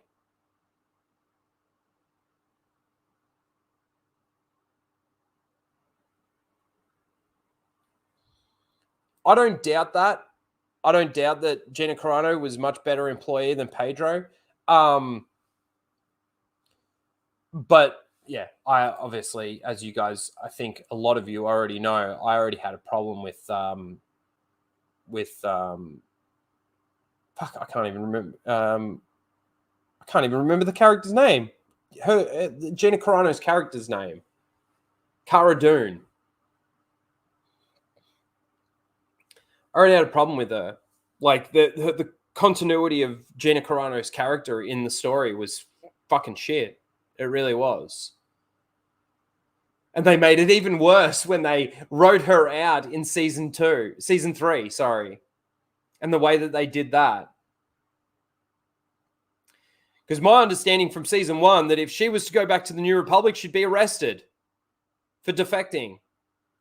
But then season 2, she's a part of the New Republic. And then season 3, she's even more a part of the New Republic. Didn't make any sense to me. I've said this a million times. I like Gina Carano. Her politics, and I hate saying that because politics shouldn't even matter. But, you know, what she did, and she stood up for what was right. She stood up for her integrity and all of that sort of thing. Good. I'm happy. I'm glad. That was great. But I will say the thing that annoyed me in regards to the fan base was that a lot of the fan base was out because of the way they treated Gina Carano. You know, I was more out because of Gina Carano's character and because of the destruction that they did within the universe, not on how they treated the actor or the actress.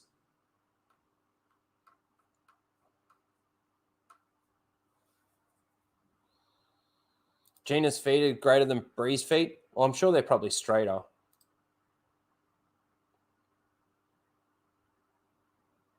Headcanon can explain all that. Come on. Don't be a nitpicker. I'm sorry. I think my last video proved my point in regards to headcanon with what I was saying. If you didn't watch it, go and watch it. I start off talking about SG1, and then I end the video with talking about SG1 and how this one specific moment within SG1 was explained by the creators of the canon in the universe. You need explanations, not explanations after the fact from an interview where Jon Favreau comes out and says, you know, Grogu spent 2 years with Luke Skywalker and then backpedals that because he realized how much he fucked up. You know, none of that. It needs to be explained in the show. That's what keeps our suspension of disbelief. That's what keeps us believing that the universe that we're watching, despite it not being a real universe, is a real universe, right? They're the things that should be being written. They're the parts that should be being told as a part of the story. No, I get that. I love Gina Carano as well. I do. But I wasn't pissed off with Lucasfilm and, oh, don't get me wrong, I was pissed off with Lucasfilm and Disney for the way that they treated Gina Carano, 100%. But that's not my reasoning for why I tapped out of Star Wars, Disney Star Wars. My reasoning for tapping out of Disney Star Wars is because of what they're doing to the lore, because of what they're doing to the universe. You know what I mean? I saw a difference there. And like, it's when Mando season 1 came out and there were people on our side of the aisle or our side of the spectrum were saying, oh, they're course correcting. This is great. This is great. And I wasn't saying that. And I was actually going completely against that grain. And I was copying it from my side of the fan base, right? And I'm sitting there saying, this just feels like The Force Awakens, again, for the TV shows.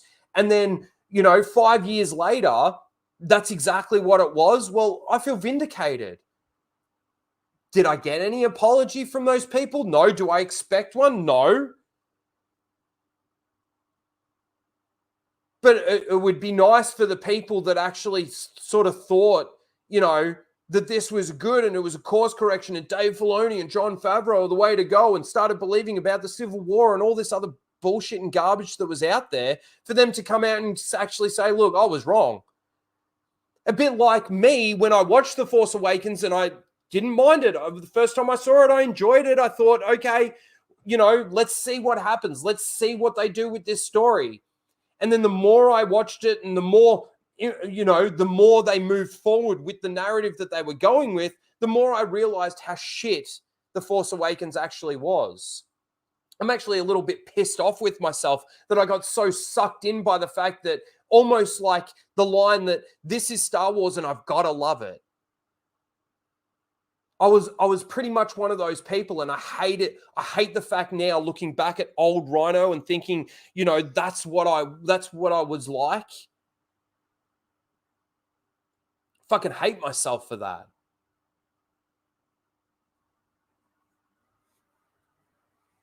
No, and good on you, Riff.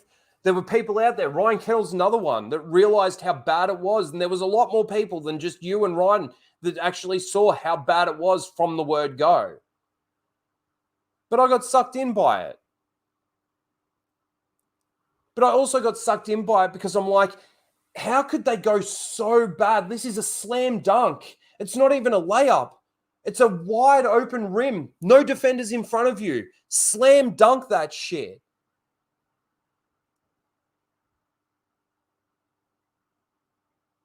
And what they tried to do is they tried to do a reverse 360 windmill, and it bounced off the rim and actually went all the way through the air and in the other hoop.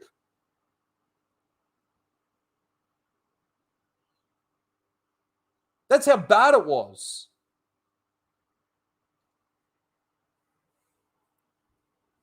That's how fucking bad it was. I need another drink, guys. I'm out of Shine. Get your Shine today. I should get a sponsor with Shine. Let's see. I'll just play you this because it's fucking great, and I made it, and I love it, and it's fucking funny. You'd better. Put a chick in it.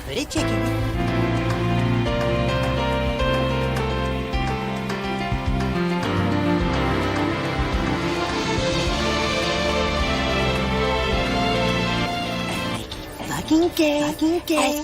As fuck. Going somewhere.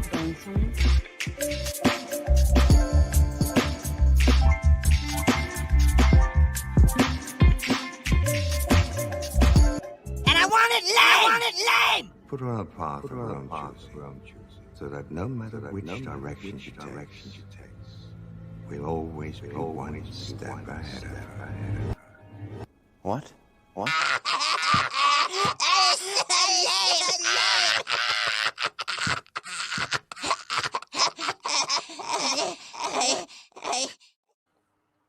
So lame. So anyway, that's that. That's the Mandalorian news that's out there.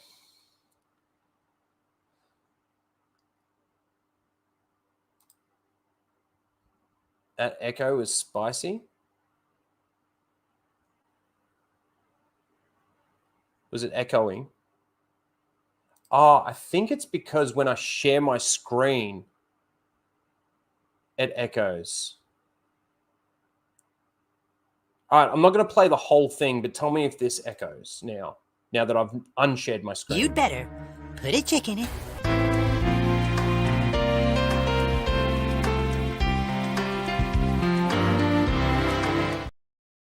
Was that echoing?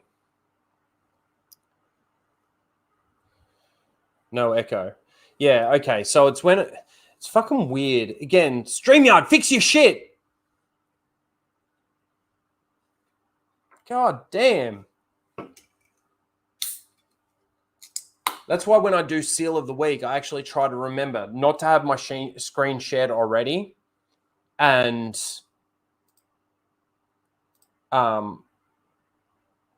play it. And then as soon as the clip's finished, actually play it.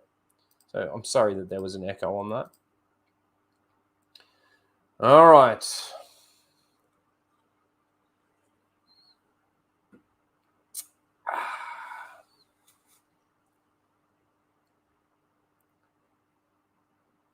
Surprises me. No pronouns in the bio. Let's watch this. I got to put my headphones on for this one.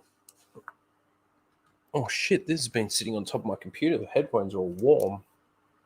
My ears are going to sweat.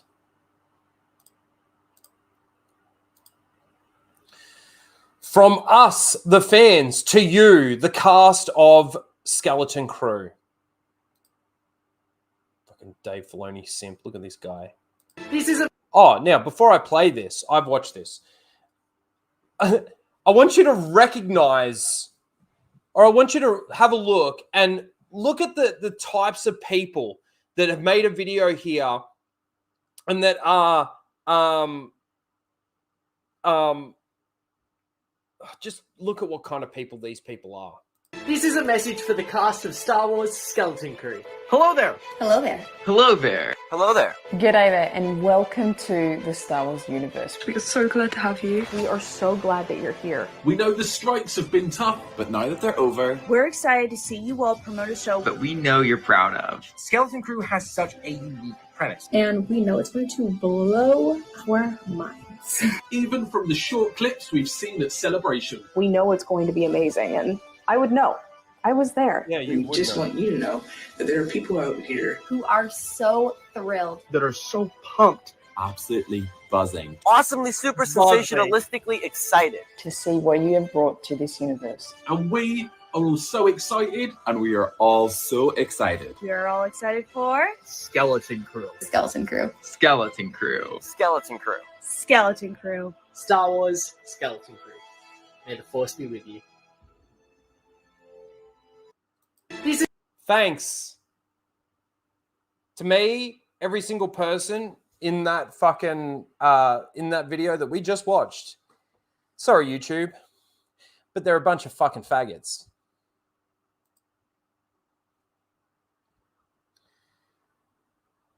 I'm not going to say it again. But yeah, like that's from Star Wars fans. Like, look at these people. I hated that she was an Australian. G'day. And she knows because she was there at Star Wars Celebration in London. Look at this guy with the fucking porg on his shoulder. What a loser.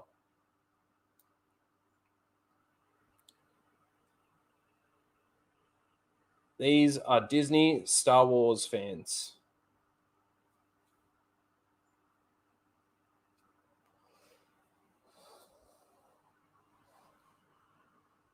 Disney Star Wars fans. Don't say the F slur. Sorry, but they were. Wreck-It Reynolds. G'day.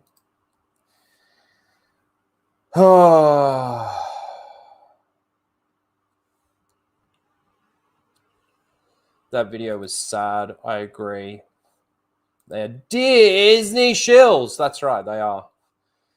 I mean, I don't even know what Skeleton Crew is actually supposed to be.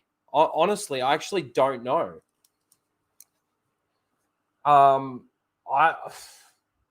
Obviously they showed something at Star Wars Celebration. I haven't seen really anything for it. To me, it's just going to be just as bad as The Acolyte. But this is Disney Star Wars. This is like, I can't believe we still haven't had a movie since The Rise of Skywalker, to be honest. It's because they're too scared. They don't know what to do. They just don't know what to do. All right, that is that.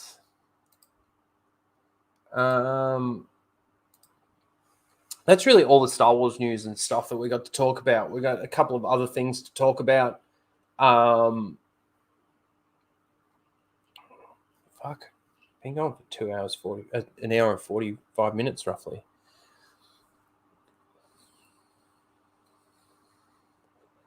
Wrap this thing up soon.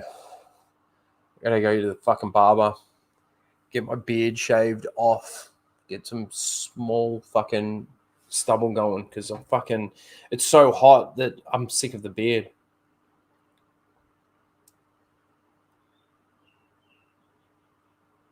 Yeah, me too.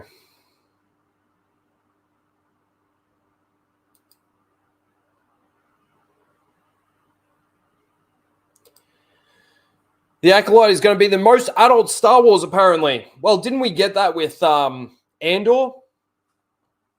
You just can't handle the adult of it. I don't even know what that means exactly.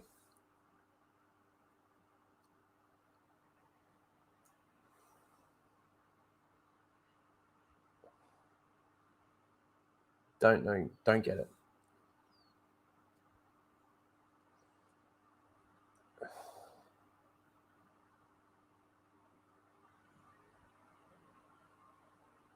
Don't do it. Your beard is a source of strength. I was gonna shave it all off. I was actually just gonna clipper it and then just shave and get a nice close shave. But I'm not gonna do that. I'm just going to get it like really short. Really short. I can't. Look, it's actually pretty long, but it's because I got like really curly hair that it sort of just. I'm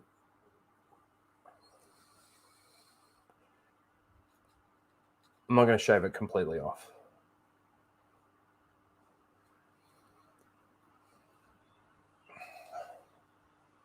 I miss seeing you with a beard. It's all right. Hopefully we can make it look good, still have a little beard, and it'll be all right. It'll be all right. All right, let's talk about some of the other shit that we're going to talk about. Get my headphones back on again. Get my big fat ears inside the fucking headphones. All right, we talked a little bit about this on Hump Day over on the Full Aussie channel. If you're not subscribed to the Full Aussie channel, please go over to the Full Aussie channel and give that a sub. Any mods in the chat, if you could drop the link, that would be appreciated. All right, so the next Karate Kid. I don't get this, to be honest. I don't know how they can mix the two universes. The Jackie Chan Karate Kid, I like Jackie Chan, but I didn't like that Karate Kid movie. I thought it was a cash grab fucking pointless fucking movie, to be honest. But I saw this, obviously, and I'm pretty sure most of you guys saw this as well. And I don't really know how they can bring the two together, but let's watch this. Hi, everyone. We've got big news. We're starring in a new Karate Kid movie together. That's big news. But we even have bigger news. Bigger than that? We're looking for next Karate Kid. That's right. The global search for the star of our new... See, I'm going to do a beard like that. That's what I got from this video. It's going to be short. Maybe not quite as styled as this. It's going to be short. New film starts right now. So let's wax on, wax off, everybody. You mean check it on, check it off. Hang it up. Maybe the new Karate Kid will have to do it all. I'm excited. You excited? I'm very, very excited. Let's do it. Learn more about this new role. Submit your audition video. Okay, so they're obviously wanting a new Karate Kid. They've got a casting out for a new Karate Kid. They're looking for an Asian person, obviously. I say obviously, but it's not obvious. Most Karate Kids have actually not been fucking of Asian descent. But that is what they're actually looking for. But I just don't understand bringing the two universes together. They don't correlate with each other. They're two completely different universes. So doing this, we'll have to wait and see. I like Cobra Kai. I think Cobra Kai has been pretty good. It has had its downfalls through a few episodes and probably a couple of seasons there. And we're coming into the final season of Cobra Kai, which I'm sort of excited for. I'm excited to see how they end it. And apparently this movie is going to be done by the same people that did Cobra Kai. So I'm hoping that they could, that they can actually do something decent. But that's how I view it too. They're just trying to cash in as much as they can on Karate Kid. And I don't know how they can actually do this. Like nothing that I think of, like I can't even think of how they can actually bring the two together. No, that's true. It wasn't even karate. It was kung fu.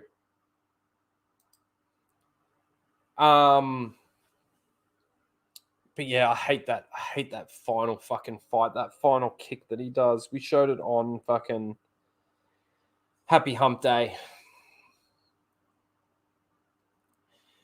So look, I'm not going to talk too much more about this, but I don't see how they can do this. Bring the two universes together. And again, I don't have a problem with Ralph Macchio, and I don't have a problem with Jackie Chan. I've got a problem with the two universes coming together, though, because I don't know how it can actually be done well. I don't know. Excuse me.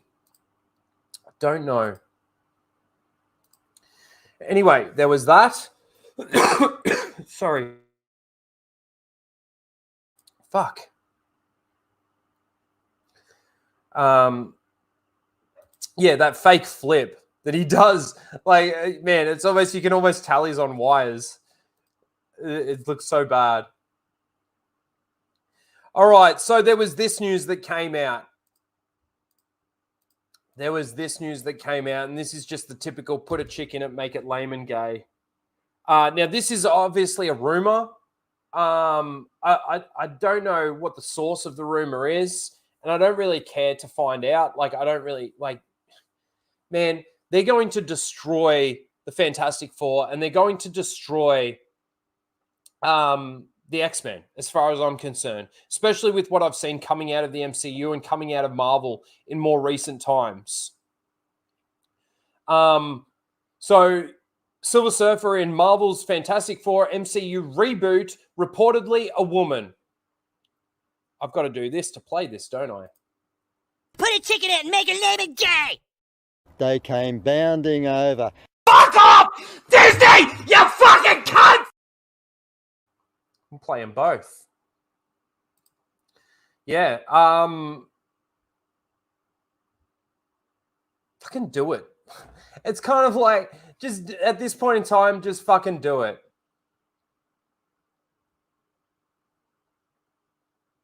Are you saying you don't want Karate Kid-averse? Yeah, no, I don't. The X, they, them. Elliot Page, Silver Surfer. Yes, King. To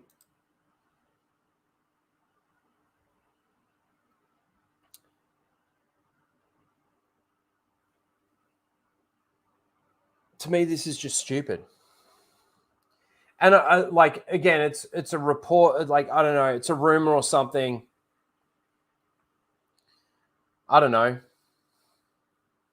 Fucking at this point in time, just do it. Make everyone just a woman. Do it.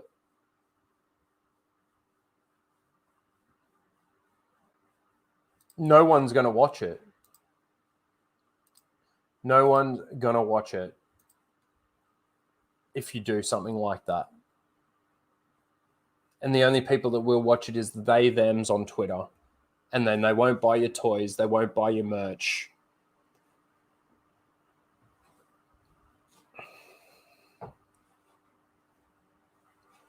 That 2005 film is going to be as good as it gets. Yeah, probably. Probably.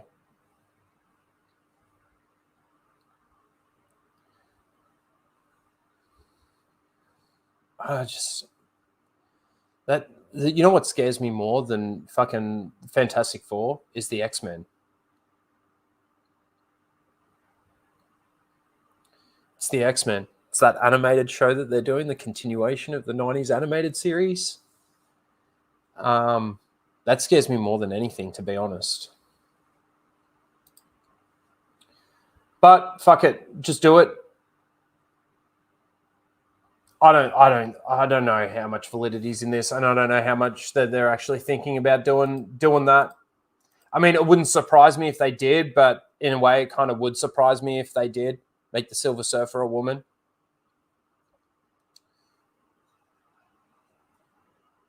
It's kind of the same thing with Revan, right?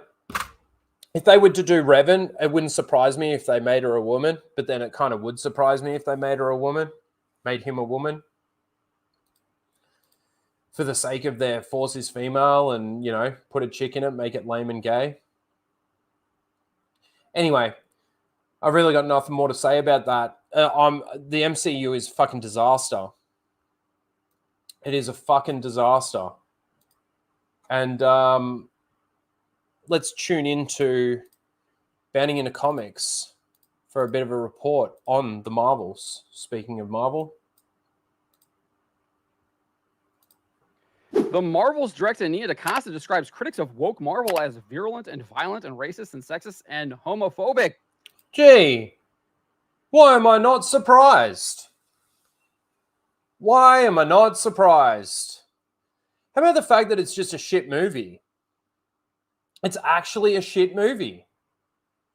I'm not invested in the stories anymore when it comes to Marvel. And after watching the Marvels, got my free ticket from Flash. After watching the Marvels, it's got nothing to do with race. It's got nothing to do with sex. It's got nothing to do with being homophobic or anything. It is just a shit, horrible movie. Wow, that is a mouthful. Yep. But of course she does. Of course she does. This is the playbook that Marvel Studios rolls out movie after movie after movie as their box office goes down. Movie after movie after movie. Or show after show after show. It was kind of like with the Reva stuff from the Obi-Wan Kenobi show. Remember the car video that Ewan McGregor did? Remember the fucking narrative came out before they even showed an episode? It's not working. No.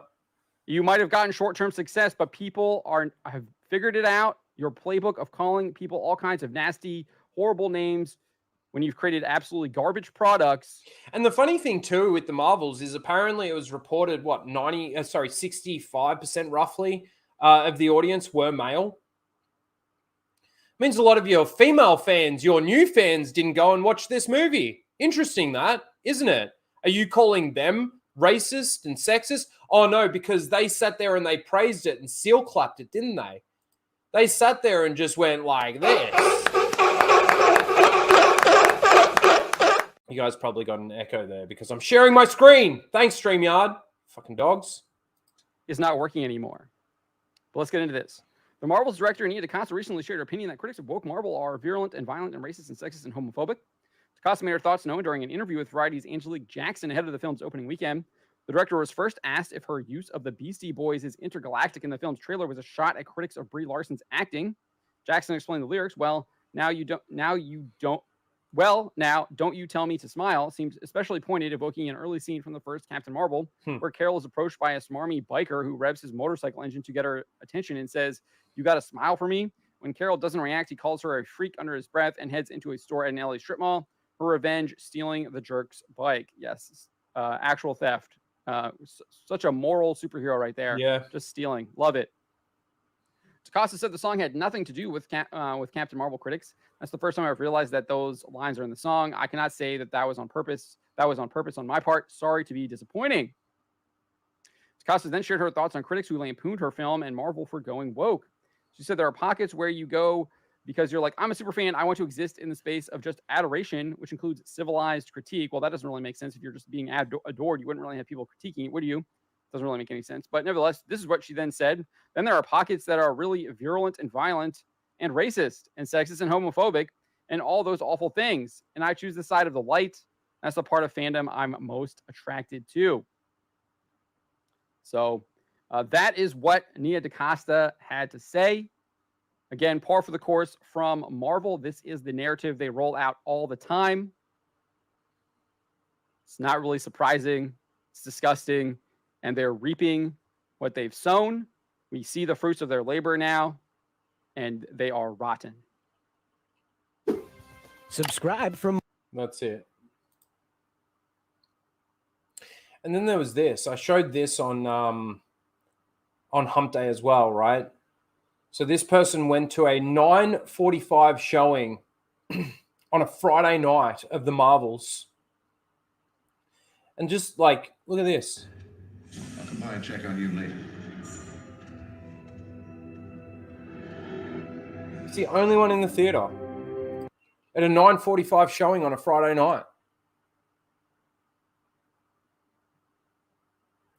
You know, you could say that this is because it is the Marvels and maybe because of the promotion that they did or something like that. But I think it's more so to do with the fact that people over Phase 4 and 5 have actually tapped out of Star Wars. Fucking here I am again. The Marvels or the MCU.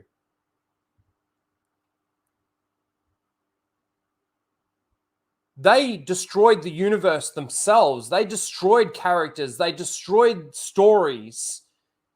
They made it something that it's not.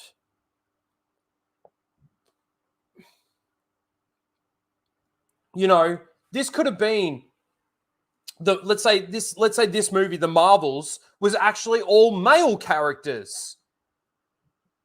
I think you still would have had empty theaters like this.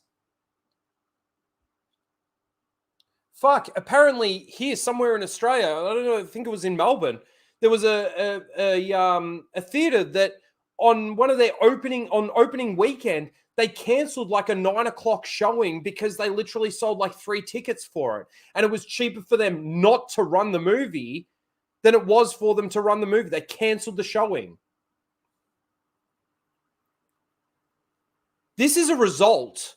This is more so a result of them destroying the MCU over phase 4 and 5 with their woke bullshit, yes, their garbage storytelling, and their destruction of characters, and essentially turning it into the MCU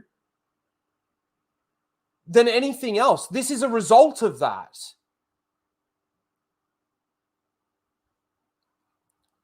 Fucking Robot Head put a fucking screenshot up of fucking there were 3 people in his theater when he went and saw it, and there were 6 tickets that were sold that didn't show up.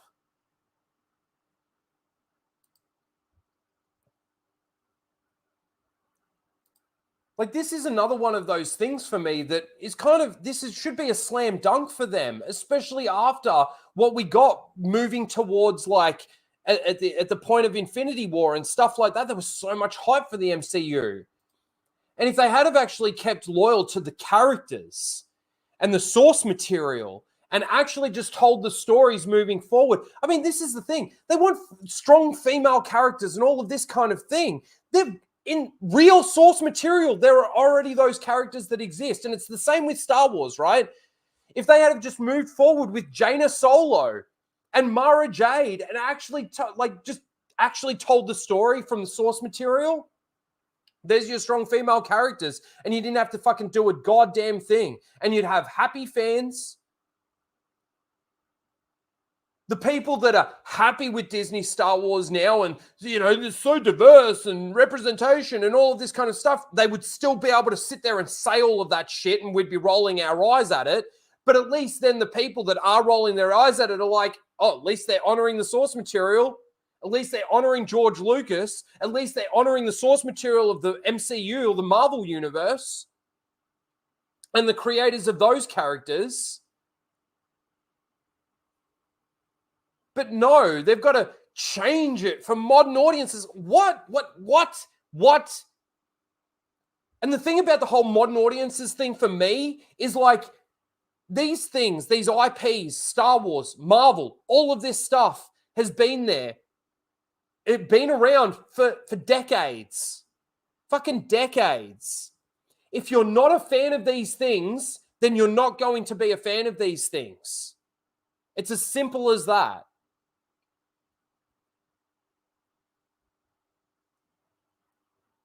The fans that are here are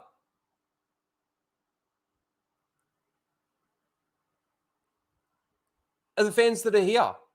The fans that have actually been fans of this stuff for as many years as they have been, they're the ones that are passing it on to future generations within their own families and things like that. So like I said earlier, I can't wait to have kids and be able to sit down with them and watch the Star Wars movies. If they like it, they like it. If they don't like it, they don't like it. What they're doing is like, if let's say I had that situation, I had kids and I sat down and I watched Star Wars with them and they said that they don't like it, it's like me getting up and going, no, you must like it. You better fucking like it. Kids start crying, fucking run off to their rooms, fucking because dad yelled at them because they didn't like a Star Wars movie. That's what they're saying. And if you don't like it, you're a sexist or a racist or a homophobic bigot. No, none of that narrative makes any fucking sense. The narrative's fucked. Remember that? Narrative's fucked. Look at that fucking cat hair. Fucking it's been sitting on the ground. Narrative's fucked. If you want to get your merch, you can. Links in the description. Narrative's fucked, ladies and gentlemen.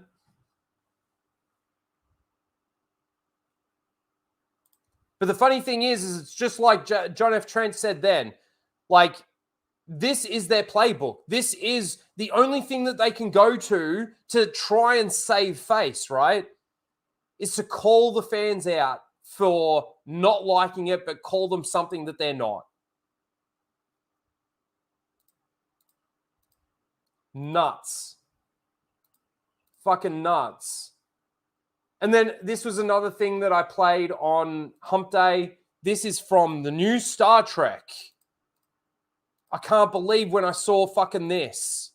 Saw this because of Anna's tweet. Transitioning, it's like I had bigger things to think about, but if I get another chance to remake my body, then why not get rid of all the things that aren't totally me, you know? Give me a bucket. Give me a bucket. This shit makes me fucking sick.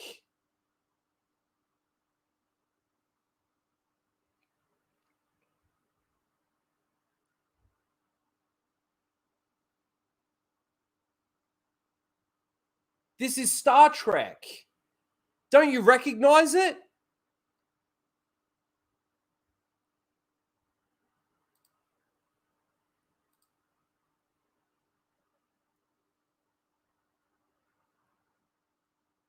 No wonder people that were fans of these things, Star Trek, Marvel, Star Wars, Doctor Who, I don't know fucking shit about Doctor Who, but if they're doing anything close to what we just watched then, no fucking wonder. Because that's the whole fucking premise of the story now.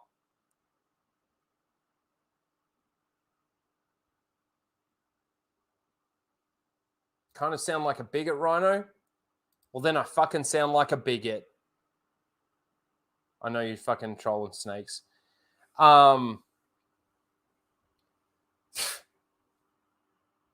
is this relevant to the fucking story of Star Trek? Yeah, Star Trek Discovery, where they discover themselves and the kind of people that they are and work out that they're a they, them, or a fucking whatever.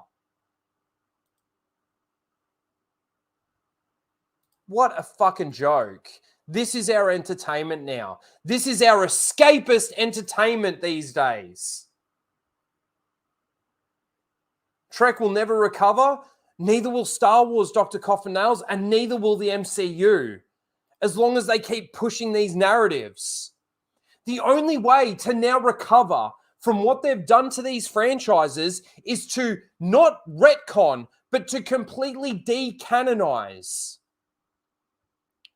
It's the only way to save it now for all of these franchises.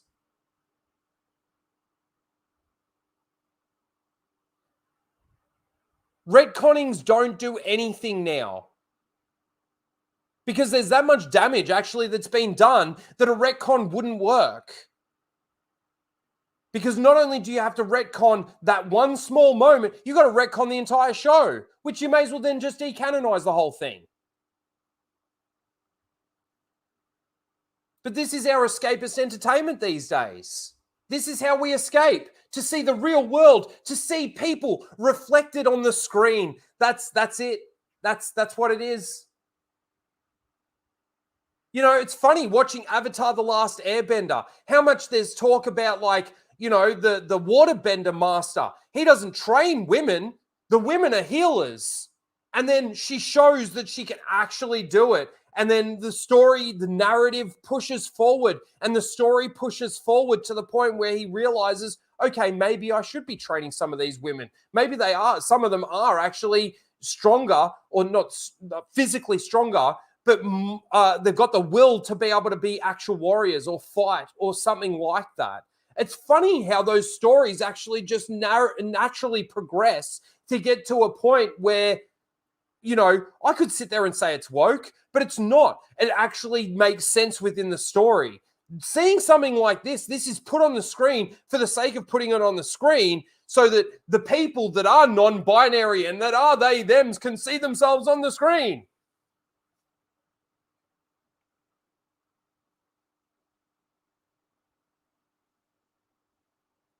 Plasman for 5 says, is there plan to go bankrupt? It would seem so. I've got something to say in regards to that. I'll finish in a sec. Is there plan to go bankrupt? It'll get to the point, right, where there's that much shit like this that's out there, and the money cushion that these studios have diminish and diminish and diminish to the point where it's like shit. But by then, by the time they actually realize it, it's all too late. I mean, it's already too late. Like I said, it's not It's not about like retconning anymore. It's physically decanonizing everything they've done to be able to save these things. Last Airbender does it right. Absolutely. Let me go back to this. Is there plan to go bankrupt? I'm not hearing from the majority shareholders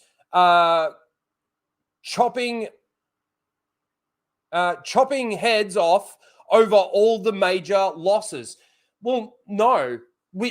There's probably some of them out there that are like, what the fuck? Especially those ones that had shares in Disney when it was around $200 a share. And now we're looking at $80 a share.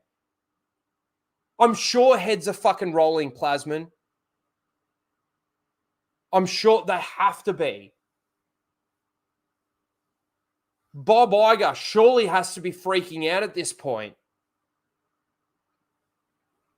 It wouldn't seem that they are because they continue pushing the same narratives through the entertainment that they keep producing. If you can even call it entertainment, it's not even entertainment anymore. You know what it is? It's reality TV in a sci-fi or a fantasy setting.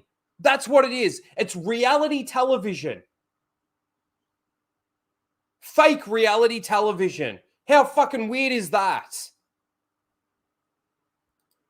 Thank you, Plasma, for the $5. Appreciate it.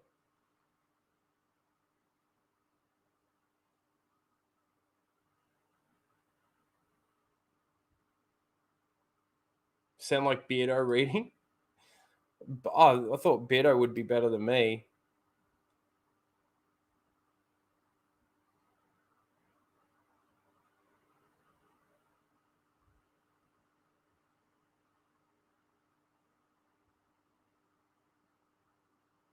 Why do I keep saying, like,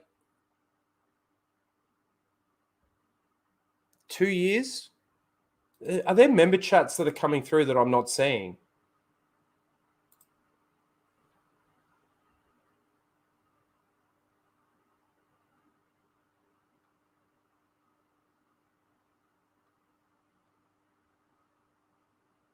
I don't know. Oh, anyway, that's where our current entertainment is at these days.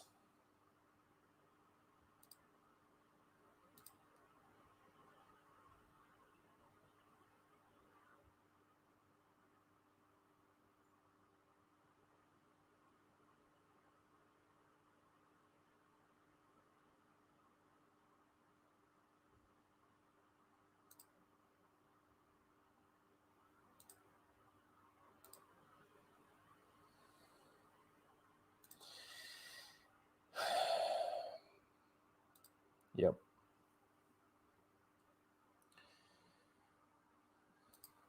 I've been getting all the chats. Yeah, good.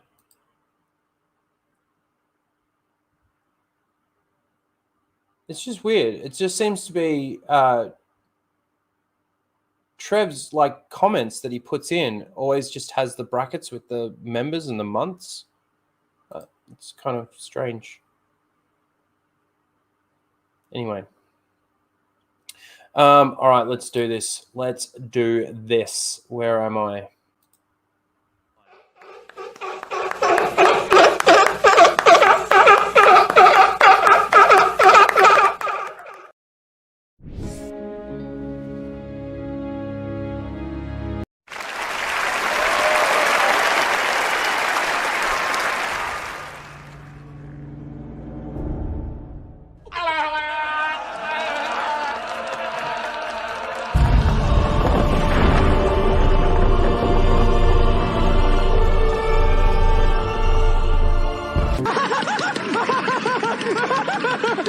I'm all the Jedi.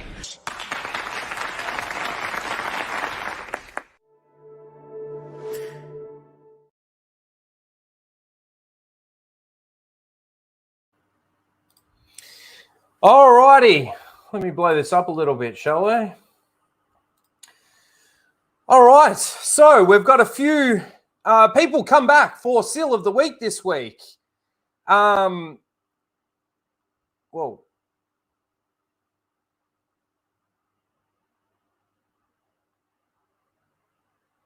Mike Hill for 2. Let me just get this really quickly. Are you planning to check out Avatar live action?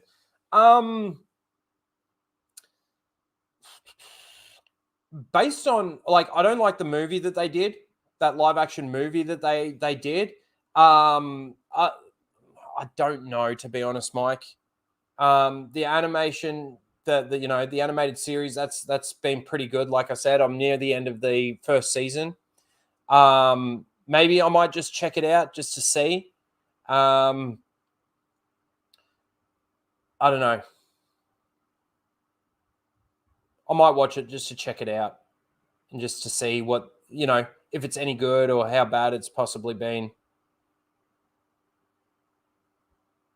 And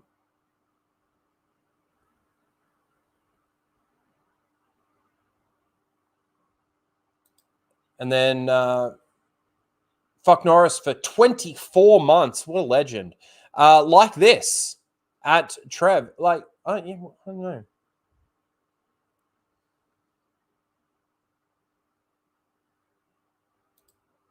Don't know what's been going on with those chats. Thanks, Fuck Norris. All right, let's do Seal of the Week. So Dan is back with another nomination here. Haven't seen Dan for a little while. But he says, I really like the Resistance heroes of the sequel trilogy. What wonderful characters with so much potential for future stories. Got Rey, got Finn, got Poe, and got Rose Tico. What a fucking shill. So that's your nominee number 1. Nominee number 2 is from Star Wars Holocron. Ivana, the actor that plays Shin, I don't know if I can pronounce the last name, meets Grogu on the set of Ahsoka. Awesome. Plasmin becomes a member. Thank you very much at the tracking fob level. Legend. Appreciate that. Yes, so there's your second nominee, Star Wars Holocron. Then we've got this one. New nomination. It's kind of simple. Chapter 9, The Marshal. The Return of Boba Fett. I would argue that this isn't Boba Fett. It's the return of the person playing Boba Fett. Hashtag Star Wars, hashtag The Mandalorian, hashtag Boba Fett. It's a bit of a simple one. Probably should have found a better one, but I was struggling a little bit this week. And then we have Jacob back with another nomination. He says, I can't believe that we're actually going to get a movie with every one of these characters. Will be the perfect bridge between the originals, okay, and the sequels. Okay, I don't think so. I can't wait to see this story one day soon. Hopefully. At the very least, will be fun. So these stories with these characters is going to be the bridge, at least he's being honest, between the originals and the sequels with Dave Filoni's Mandoverse movie. There are your 4 nominations for the week. We got Dan, we got Star Wars Holocron, we got Lane, okay, and we got Jacob. Let me put the poll in the chat. I reckon a couple of strong ones in there, I'll tell you. I reckon it's between Jacob and Dan, to be honest with you.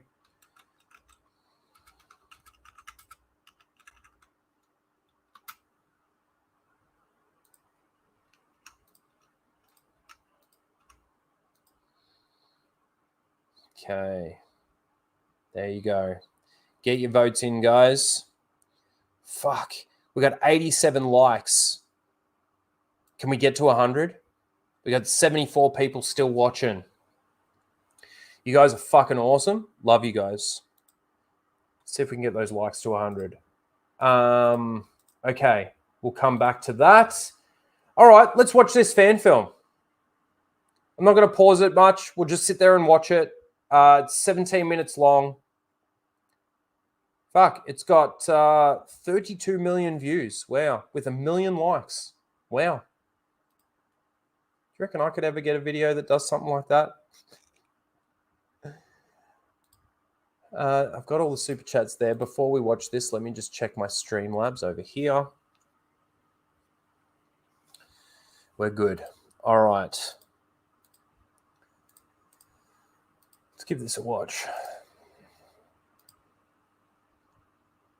Volume up. All right, here we go.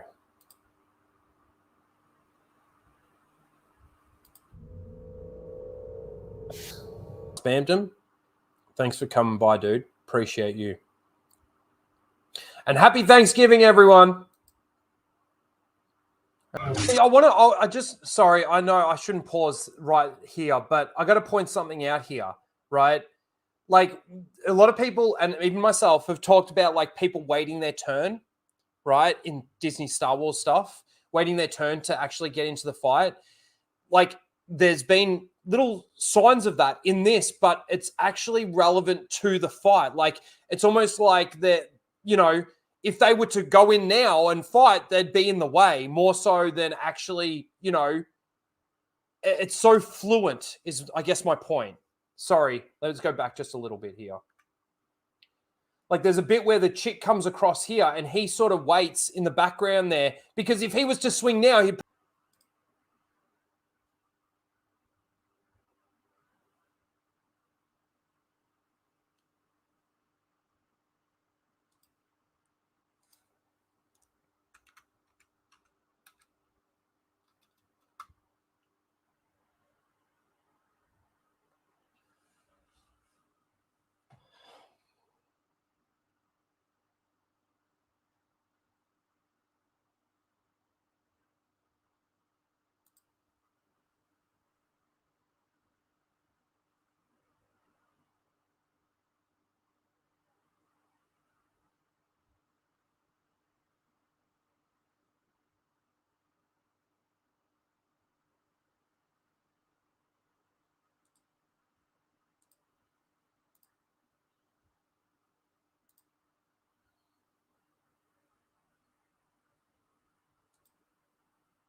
Fuck, come on, are we back yet?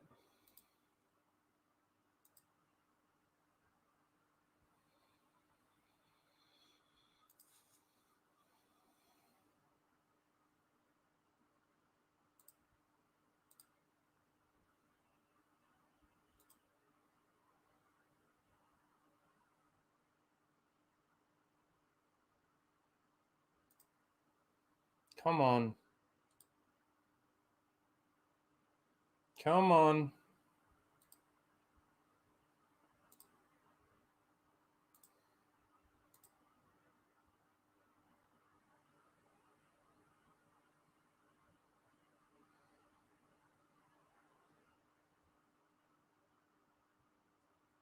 Come on. Are we back? Okay, I think we're back. That's shit. Don't feel bad, Dr. Coffin Nails. I saw that. Don't feel bad at all. That's a bit ridiculous. It's a fucking fan film. I want to know who copyrighted that, though. Was it Lucasfilm or was it the creator of the fan film? If it's the creator of the fan film, what? Do you not want people to actually watch it? Like, I'm just sitting here watching it with my chat. Like, is that really an issue?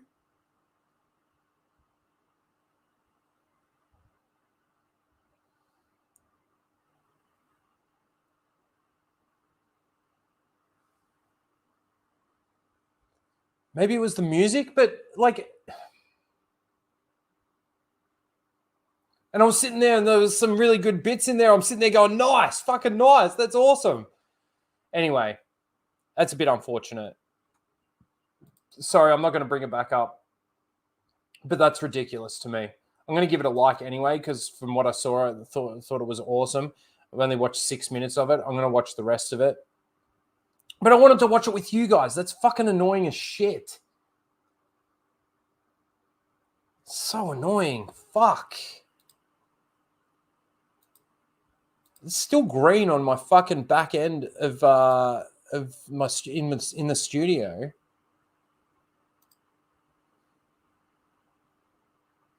Let's EFAP it. Man, I don't want to pause it. That's the thing. I just want to sit there and watch it.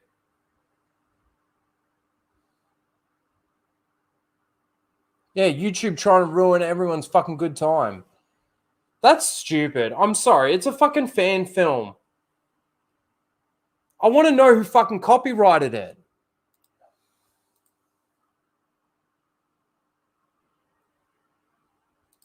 Here we go.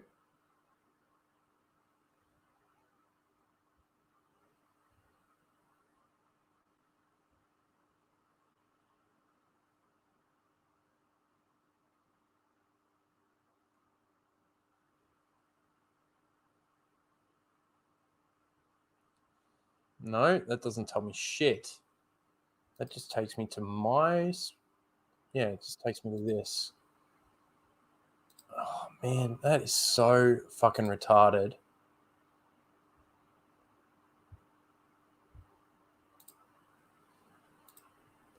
I just...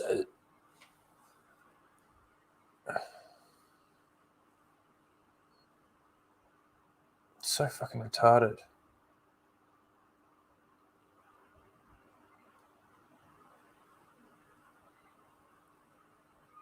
You think it was AI?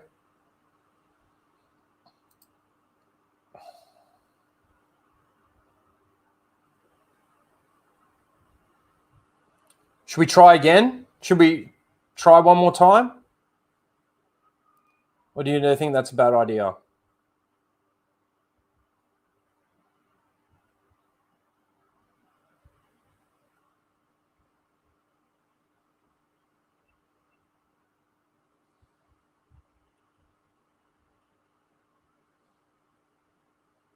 Fuck, that was good.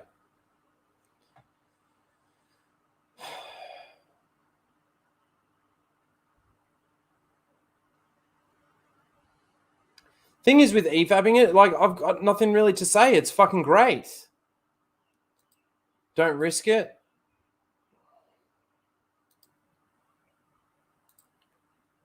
Yeah, probably not a good idea.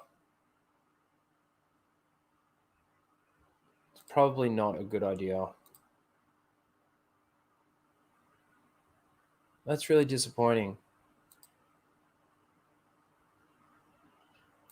It's really disappointing.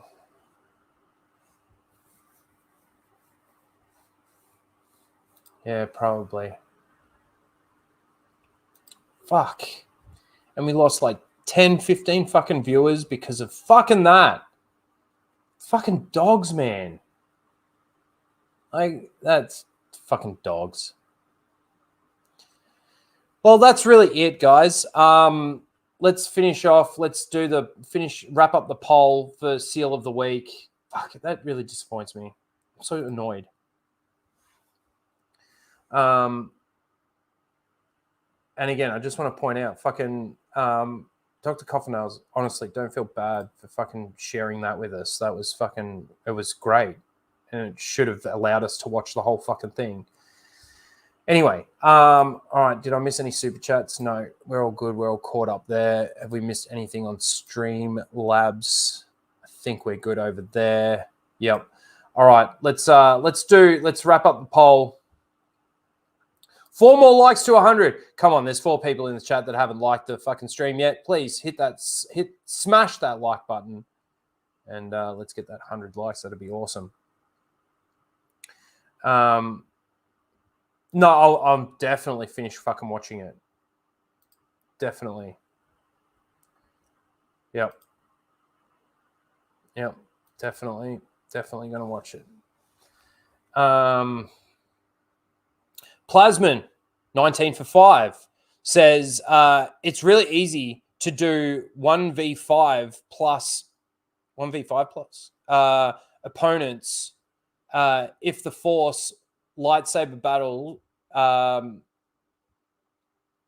in a Force lightsaber battle because there's an endless way to use Force powers creatively. 100%. And that's the other thing too with some of the new Disney Star Wars stuff is like they keep thinking that they've got to create new Force powers. You know what I mean? Does it really say 433 likes for you? For me, it says 99. I saw you guys saying that there's 100. But for me, it says there's 99. 98. It just went down. Huh. There's been some real fuckery going on with YouTube at the moment. But yeah, with this, like they keep thinking that, oh, we've seen enough Force choke. We've seen enough Force push, pull, all of that sort of thing. And it's like, no, you can actually never really have enough because there is so many creative ways that you can bring in Force abilities and Force powers and stuff like that into a lightsaber fight or even just using the Force in itself. You know? But no, Disney thinks it's, yeah. Stop hitting it twice. Good, awesome. I think we've hit 100. Oh, for me, it says 97. Anyway, I'm sure we got to that 100. You guys are awesome. Thank you. Thank you, thank you, thank you. All right, let me bring this up really quickly. All righty. Let's see. Let's end the poll. We've got 38 votes on the poll, which is good. It's a good amount. I'm ending it. All right. In last place, with 10% of the vote, was number 2. I thought that was a bit of a weak one, to be honest. And then in second last place, with 18% of the vote, was number 3. Another weak one, in my opinion, actually. I should have tried to find some better ones, but, you know, we got what we got. In second place, runner-up with 26% of the vote, was Dan. Unfortunately, he didn't make it this week, Dan. With his take on the potential of the future of Star Wars stories with these characters. And in the winner, I think it was 3 weeks in a row now. I know that there was 1 week there where Jacob got all nominations. But in the winner, with 44% of the vote, was Jacob. I can't believe that we're actually going to get a movie with every one of these characters. Or the Filoni characters, you could say, or the Mandoverse characters, will be the perfect bridge between the originals and the sequels. I can't wait to see this story one day soon, hopefully. At the very least, will be fun. Thank you, Jacob. Congratulations. You do win this week's Seal of the Week.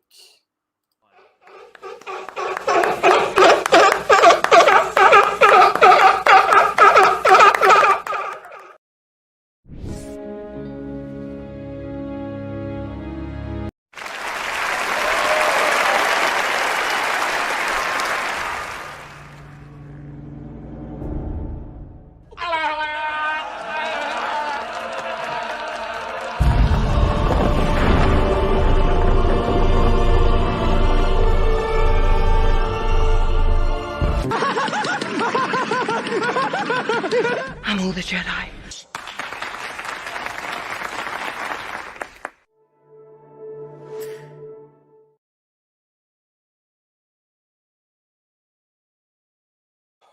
Awesome.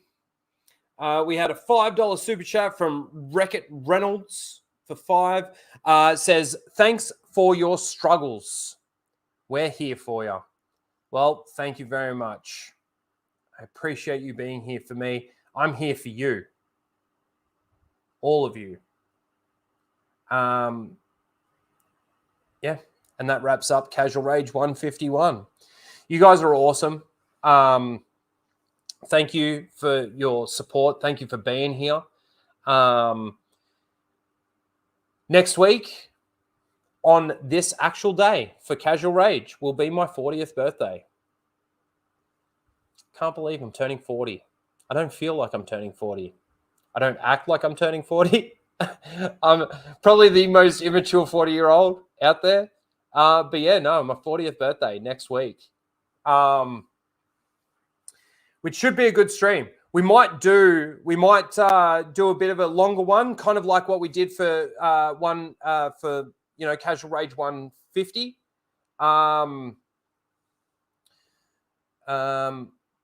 Still a young gun? Yes. I feel young. But yeah, I might see if I can get a guest or two, which will be awesome. And we'll see what comes up during the week, because again, like some weeks it's really quiet news. There's not a lot going on. And then some weeks we have big weeks like this week with a lot of Star Wars news and stuff like that. Obviously, we'll just see what comes out. But we'll have a bit of a celebration next week. Might have a couple of drinks. And like I said, might see if I can get on a couple of guests and we'll have a bit of a party with it. So you guys have been fucking awesome, as per usual. Once again, I appreciate all of you, everyone that super chatted, the new members that came in. I'm going to try and keep this list of members updated. You'll see it when it comes up at the end of the stream. And that's your little shout out that you'll get. And I'll be trying to put that at the end of all my videos as well. But yeah, thanks again, everyone. The outro is getting longer and longer, so please enjoy. And we'll see you next week. Take care, guys. See you soon. You'd better put a chick in it.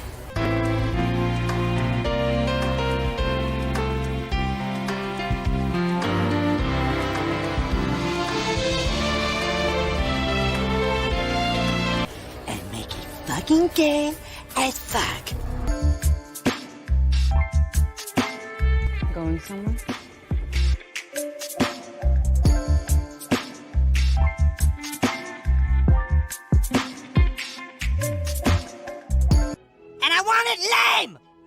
Put her on a path of her own choosing, so that no matter which direction she takes, we'll always be one step ahead of her. What? That is so lame.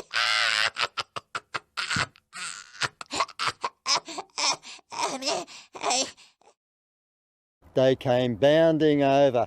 Fuck off! Disney! You fucking cunt! A few minutes? Are you kidding? At the rate they're gaining? No, what is it? You have to shoot this. Traveling through hyperspace is like Dustin Crop's kid. Without precise calculations, we fly too close to a store, or bounce into a supermarket, and then... Yeah. It'd be a hell of a mess. What's that? Watch. You're losing the deflector shields. Go strap yourselves in. Be careful on the way out. Yeah, sure. I'm taking it very cautiously. You go away. We bounced too near a supermarket?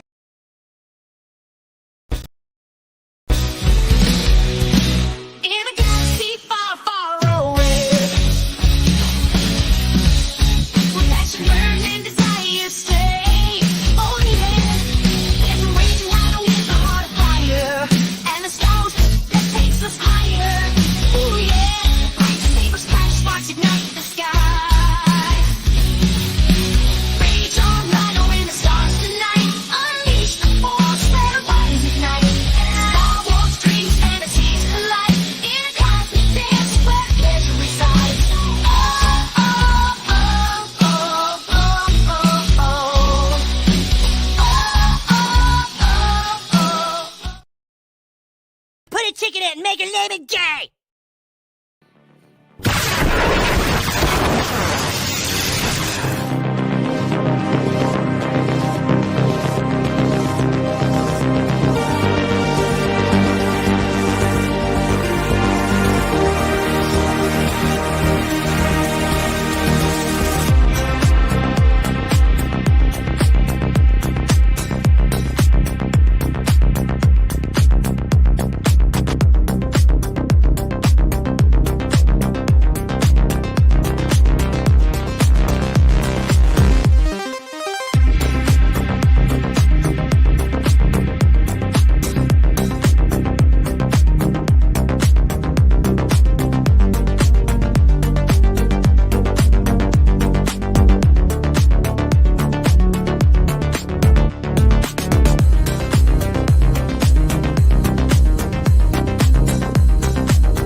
they came bounding over,